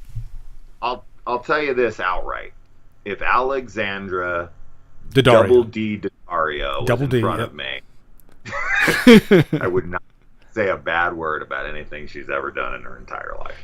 I think the big mistake in that movie was, and Adam Marcus, I've talked to him about this, and he basically said, I always intended for this movie to be set in the 90s. But studio interference came in and they said, we have to make this in the present day. And oh, by the way, you have a 20-year-old actress in here. Oh, well.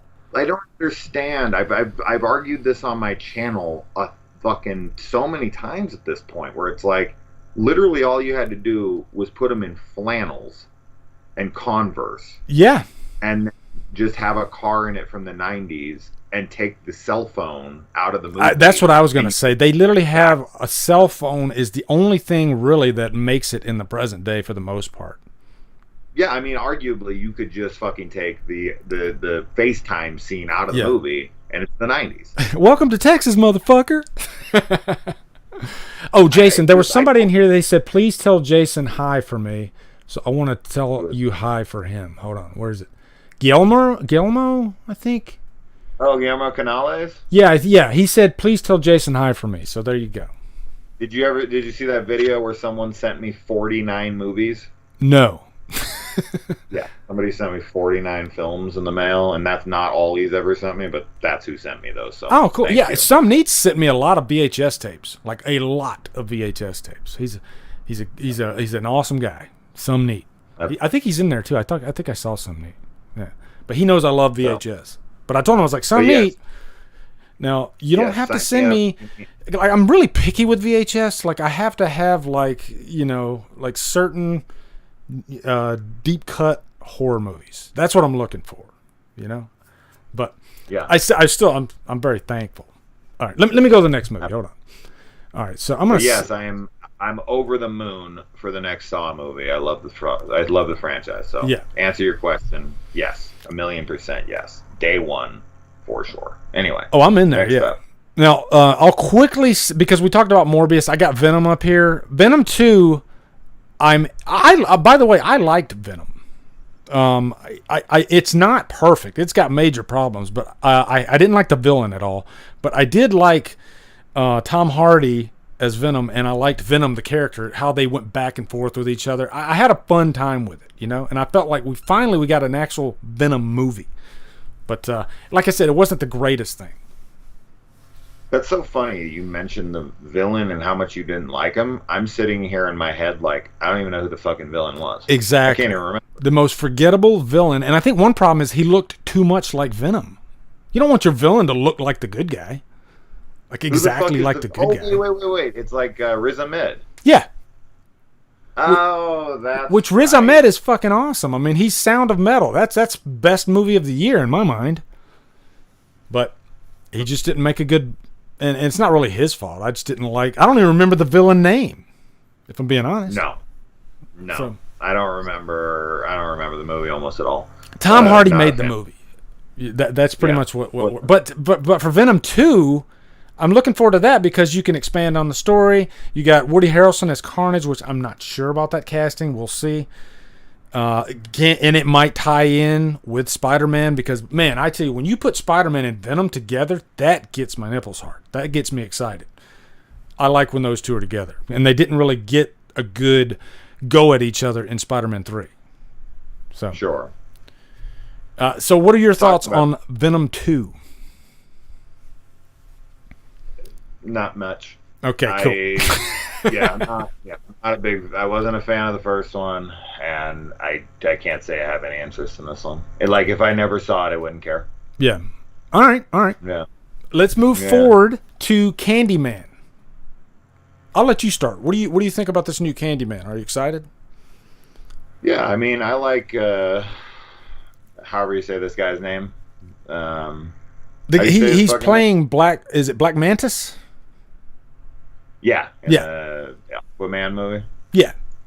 I really like him a lot. He was, I can't say what he was in Watchmen, but yeah, he's in Watchmen. He's awesome.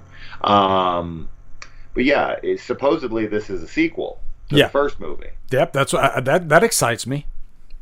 So that's cool. Whether or not Tony Todd will make an appearance would be very interesting to me. I'll be shocked if he doesn't. Would. Yeah, I would assume he would. Okay. Am I excited?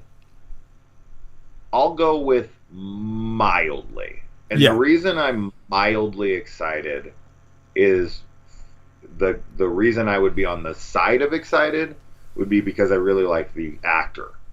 The reason that I'm on the side of mildly and not super excited is because I'm somebody who thinks that the first Candyman is a perfect, like, self-contained film. Yeah. The way the film and the reason Candyman works so fucking well is because of the ambiguous ending. Yeah. Whether or not Candyman is real or she's crazy. That is why the movie to me is perfect, is because it has that question posed at the end, and when you bring this movie into it, if you bring the sequel, Farewell to the Flesh, or Candyman 3, Day of the Dead, when you bring those things into it, it answers the question. You don't want that question answered. I think that was everyone's fear when Blade Runner 2049 came out, was, they're gonna answer whether Deckard is a replicant. A replicant, yeah, and you don't want to do that. You know, and it's like, no. This is Denis Villeneuve, dude. He's not gonna fucking do that. He knows the franchise. He's gonna make a killer movie. And Blade Runner 2049 to me is even better than the first one. I'll say this. I'll say that I think the character Candyman is not only probably one of the most underrated horror characters, but also one of the greatest horror characters ever created, because A, Tony Todd's performance is amazing. B, he's a sympathetic hero. You know, and I think we love sympathetic heroes, because when you have a sympathetic hero, you can kind of play both sides of it, like, because you can understand where he's coming from. This is a guy that had a tortured past. And C, he has this supernatural quality. He's not like a normal slasher type killer. He's like a phantom type killer almost. He's very unique. Yeah. So I've always loved just the character of Candyman. I've never bothered with the sequels, just because that first movie to me is perfection. And I'm excited for this new one, because I think Jordan Peele, even though on paper he's the producer, just looking at the trailer, the look of this movie, I feel like Jordan Peele had a lot to say and do about this production. He probably even helped the craft services guy. I mean, he literally looks like he had a big part in the production of this movie. It just looks like a beautifully shot film. Yeah. So, you've never seen Candyman 2 and 3? No, I haven't even bothered with 2 and 3. That's the problem. I love the first one so much, and 2 and 3, I never hear people say, you have to check out 2 and 3. I've never once heard anybody tell me that. If they did, I probably would have jumped on it, but I just have never had the desire. I think part 2 is worth watching. I think it's a good movie. I think I'd rather shoot myself than watch part 3. Yeah. Sharp drop off. It's straight up an abomination. It's like fucking. It feels like you're watching like a Skinamax, like low budget, softcore porn. Yeah. That's the production value of it. It is horrendous, and the actress looks like she's a porn star. It looks like it's bad, man. It's a really bad movie. Farewell to the Flesh is a good movie. I think with Candyman, what I would like to see, and what would please me if I was to see this, would be if this stays like basically the legacy of Candyman is brought over from the first movie. He somehow finds out about the girl in the first movie and kind of the legacy of what she said. Yeah. And it gets in his head, and the movie still plays off of that. Is Candyman poisoning people's minds in reality or in a supernatural sense? Like, is just the mere mention of Candyman's name making people lose their minds and think they see him, or are they actually seeing him? So if they can keep it more ambiguous like the first film, and he's kind of more just influenced by the story of her, or even just Candyman himself, and it plays out more like the first film, I'm all about it. I like that idea that the very mention of the Candyman story actually corrupts people's minds to the point where it's very questionable of whether or not they're crazy or if it's supernatural. So if you can kind of make that the draw of the franchise, I can go down that road with you. Now, is this going to be is this going to be obviously it's going to be a different guy playing Candyman, but is it going to be the same character Candyman that's in the first movie? Here's my guess. I think that it's going, like, I think that the main character is going to be Candyman. Yeah. Like, how cool would it be, like, say the Candyman in this movie isn't the same Candyman, I guess. Is it Tony Todd? I think but what if there's two Candymen in this movie, and they somehow, I don't know if they CGI it, and Tony Todd actually still plays the role, but how cool would that be if Tony Todd does end up being a Candyman in this movie? I think what will happen, this is my prediction for the film, I think that this guy's going to think he sees Candyman. We're going to see a guy as Candyman, and at the end of the film, it's actually going to have been him the whole time killing people as Candyman. Yeah, I could see that too. I think you just called it. I think that's exactly what's going to happen. Yeah. But so, man, it would be so freaking awesome if they had a Tony Todd version of Candyman in there. Damn. Maybe. I mean, I definitely would not want them to go down the like CG route. Yep. And try to do that. They just wouldn't have the budget. They just could not do it. So, anyway, right. I got two more movies here. And I'm putting Godzilla versus King Kong. For selfish reasons, I'm super, super excited for this because I'm a big Adam Wingard fan. But more importantly, I just freaking love Godzilla and King Kong, the characters, especially King Kong. Like I grew up a massive fan of King Kong. You know, he was like you know how us boys, we have our first creature that gets us. Mine was King Kong. You know, from '76. Okay. That's the one I fell in love with that movie. You know. So just seeing these two titans fight each other on the big screen, man. Are you excited or do you even care? Well, okay. I can tell you that I love Peter Jackson's movie. Yeah. I cried. I did not like Kong Skull Island. I thought that Godzilla King of Monsters was horrendously horrible.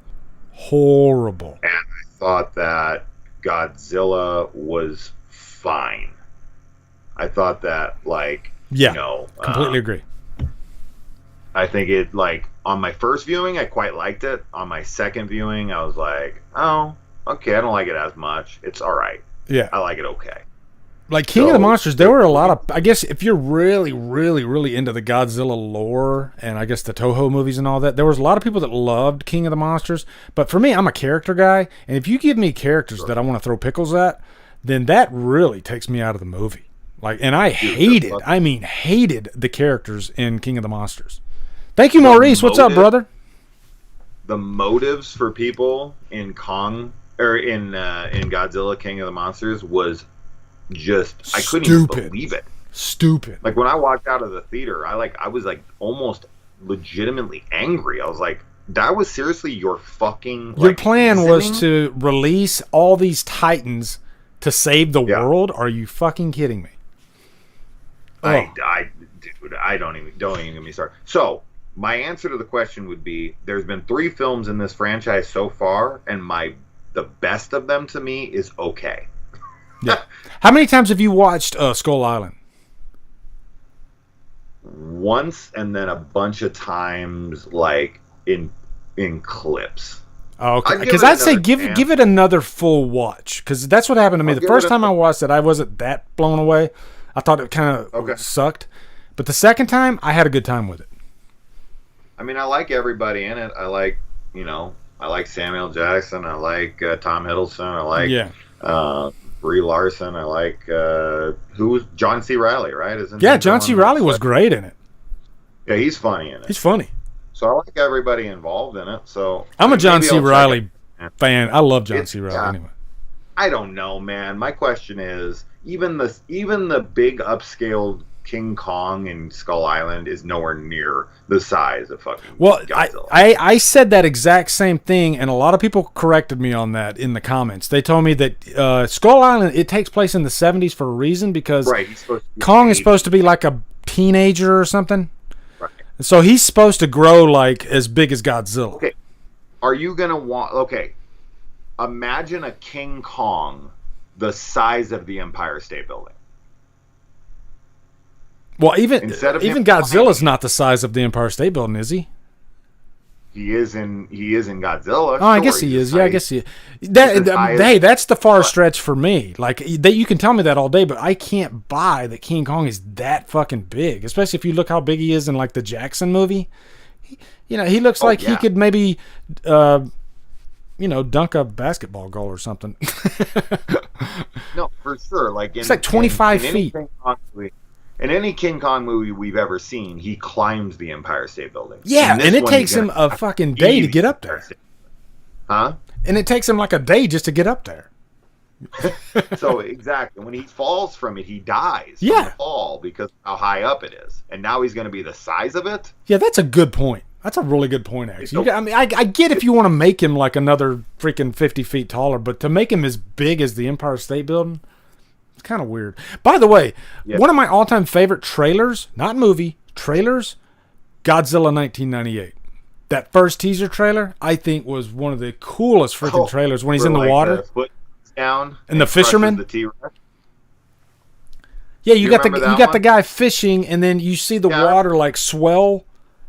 I remember. I always loved that trailer. The movie sucked, but the trailer was terrible. Awesome. Piece of shit. The movie was horrible.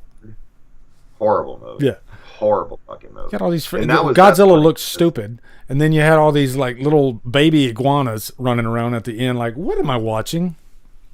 Well, do you remember the teaser where he steps on the T-Rex bones? Yeah, and it says size does matter. Something like that. And then Star Wars Phantom Menace. They said, I'll see your size does matter, and then they said plot does matter. Funny enough, Phantom Menace said plot does matter. Okay.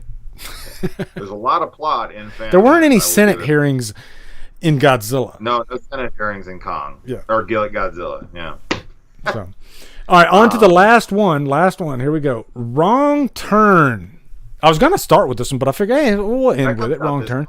This movie, for the chat, just in case you guys don't know this movie is showing at your local AMC theater for one night this month, the 26th. Oh, no. All right, so I set a reminder on my phone because I'm gonna go see this. You can see it one night on the 26th. I just watched the first one again. I gave it a fresh watch. I've seen the first one a few times. I've never seen any of the sequels. And really? I like the first one. It's fine. Okay.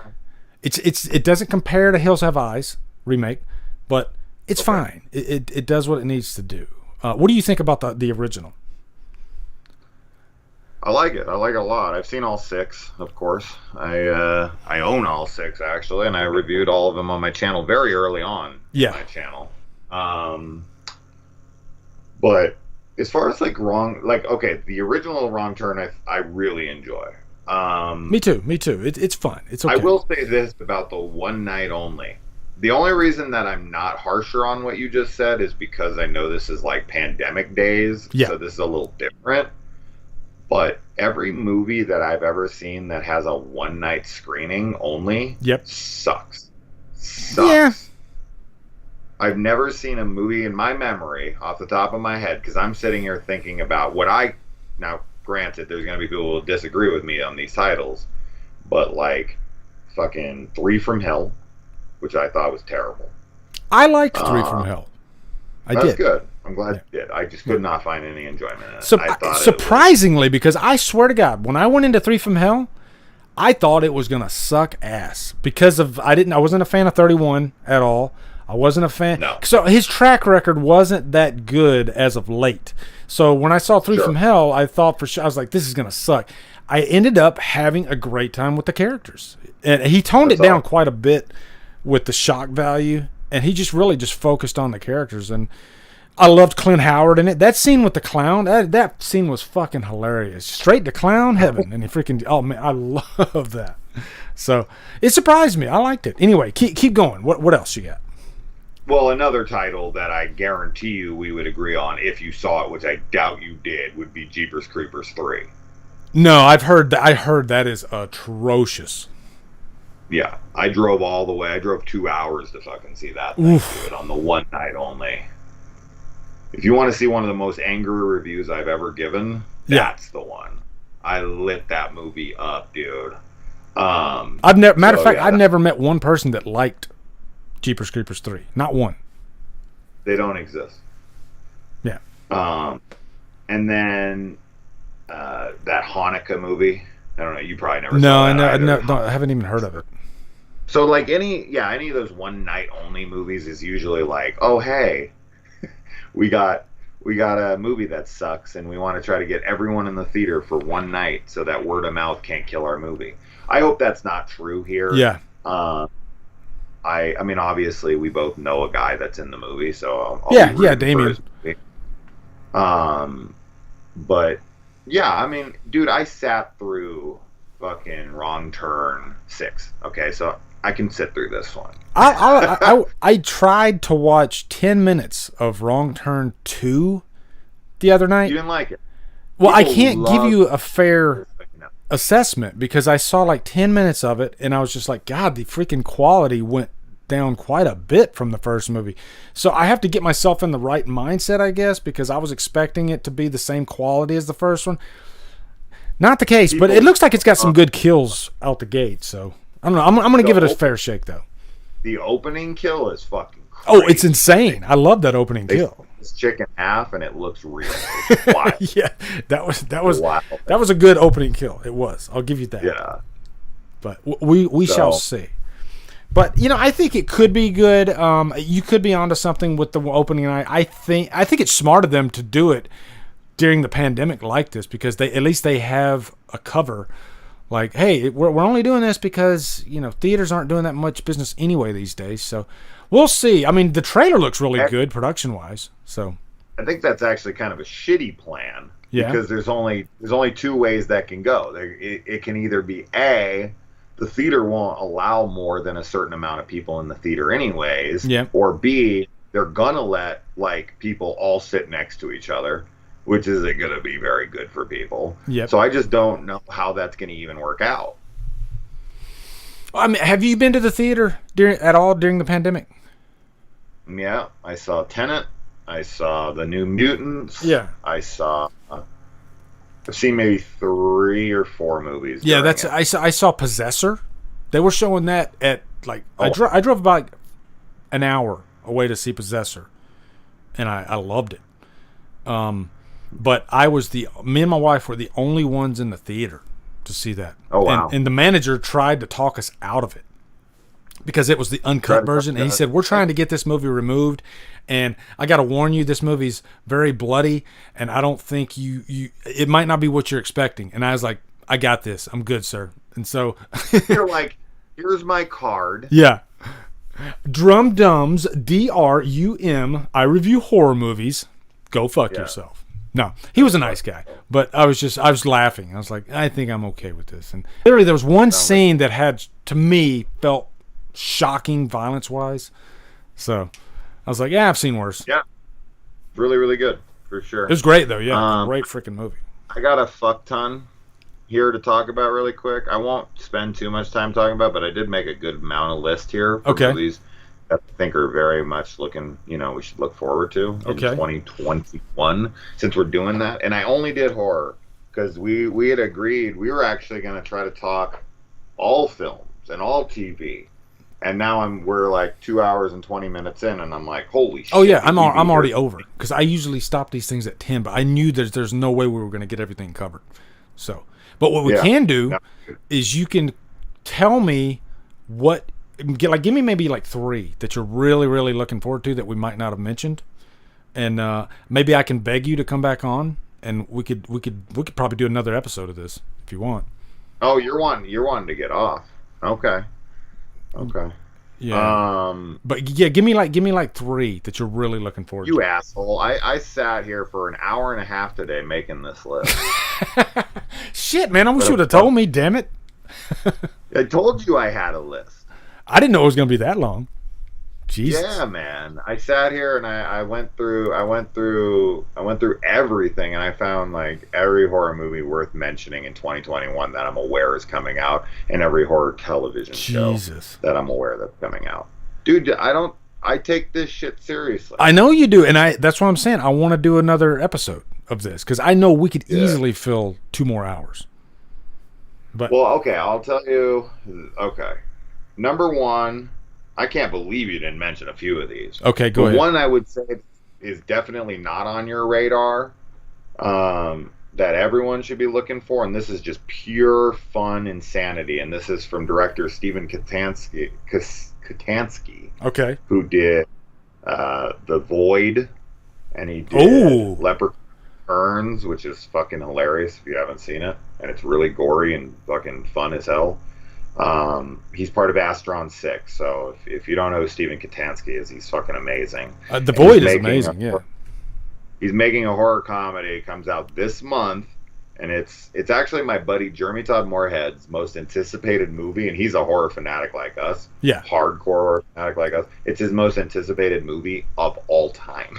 Okay. He's out of his fucking mind for this movie. So anyways, this movie comes out on January 22nd, and it is called Psycho Goreman.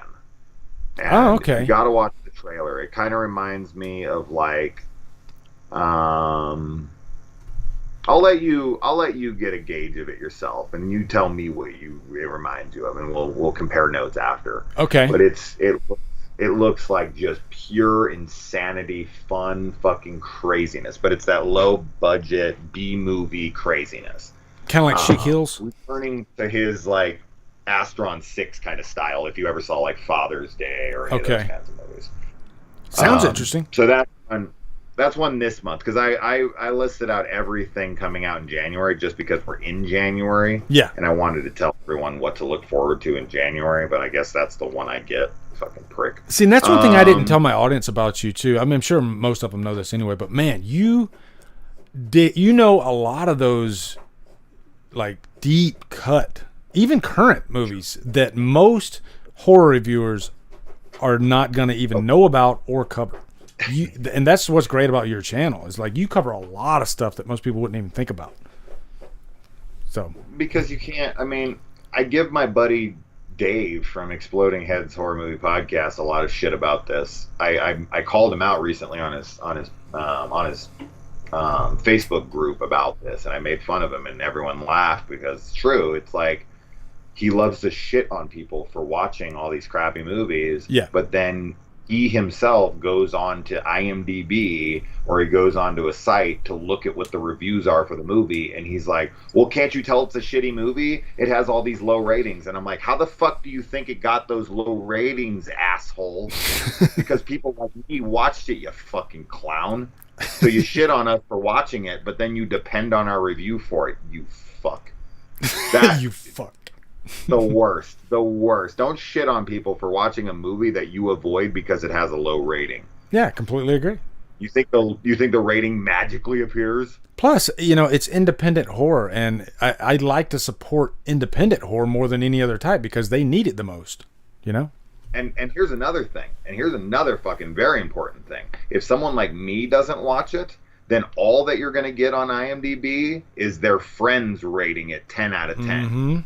And you're going to have a fucking 8.6 on a piece of shit that should have a 3.0. Yeah, horror gets lopsided ratings anyway because it seems like most of the ratings you're going to get are from people who might not really be into horror, or at least like B-level horror. So you don't really get the fairest ratings, I think, Definitely not, dude. Yeah. Definitely not. My goal, or my what I would like everyone to do is I'd like you to go onto IMDb and try to find the lowest rated, and you should do this too. Find the lowest rated movie you love. Okay. See what it is. I'd be curious on what everyone's lowest rated movie on IMDb is that they love. I would be very curious. That's a good top 10 idea, actually. Top 10 lowest rated IMDb horror movies. that I love. Yeah. Okay, so then the next, you said 3, so there's 1, Okay. and then we have to mention 2 more that I cannot believe you didn't mention. Because stuff like, I feel like there's things that I'm really kind of surprised you didn't mention. Terrifier 2 is one that I should have mentioned that just came to me. Terrifier 2, Quiet Place 2, fucking, like, there's a decent amount. Well, I think the reason I didn't mention Quiet Place 2 is because everybody's expecting a Quiet Place 2, you know? Or Conjuring 3. Yeah. I had Conjuring 3 on my list, but I'm like, these are high-profile movies that everybody's going to talk about anyway. So, but Halloween Kills isn't? You're right. Fair point. Very fair point. And I was a little bit selfish on that one because I'm the Halloween fanboy, so... And no one's going to be going to see Candyman. Who's ever even heard of such? Right? Yeah. I guess the ones I had were pretty high profile too. I should have let you start. Boy. Okay. So then, and then another. So my most anticipated horror movie of 2020 is not coming out until 2021 now, thanks COVID. Yep. And this is probably still my most anticipated horror movie of 2021 now, and that would be Saint Maud. I've heard that title so many times, actually. Is there a trailer for that yet? Yeah, it's yet another A24. Yeah, A24. Burn. That's my kind of movie. I love that shit. Me too. Saint Maud, give it to me all day. I love A24 anyway, and I'm not just saying that to try to sound cool. I mean, A24 puts out damn good, thought-provoking, quality horror movies, you know? And even when they put out movies I don't like, I still like that they put them out. Yeah. And there's usually, even if you don't like it, there's something interesting about it. You know? That's what I like about A24. Yeah.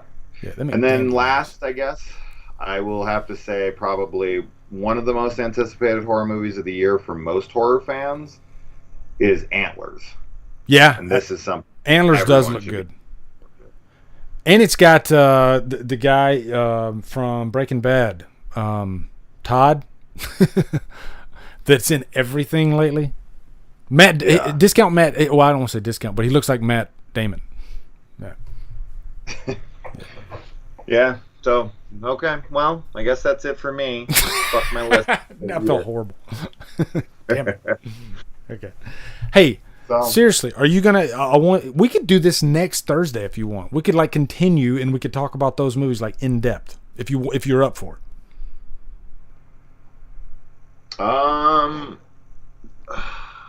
No pressure, and if you don't want to answer now. I thought you told me I was coming on your show again. What happened to that? What's that? I thought you told me I was never coming on your show again. What happened to that? I changed my mind. I won you over. Yeah. Why don't you? Yeah, let's. Yeah, fuck it. We'll do it. We'll do it. All right, guys. We'll lock it in. Next Thursday, Jason's coming back on. And we're going to talk about horror news, and we're going to do Jason's list. I'm going to dedicate the whole thing to Jason's list. So I want you to send me your list so that way I can do some research, okay? Okay, that actually works out because you won't even have heard of half of them. Yeah.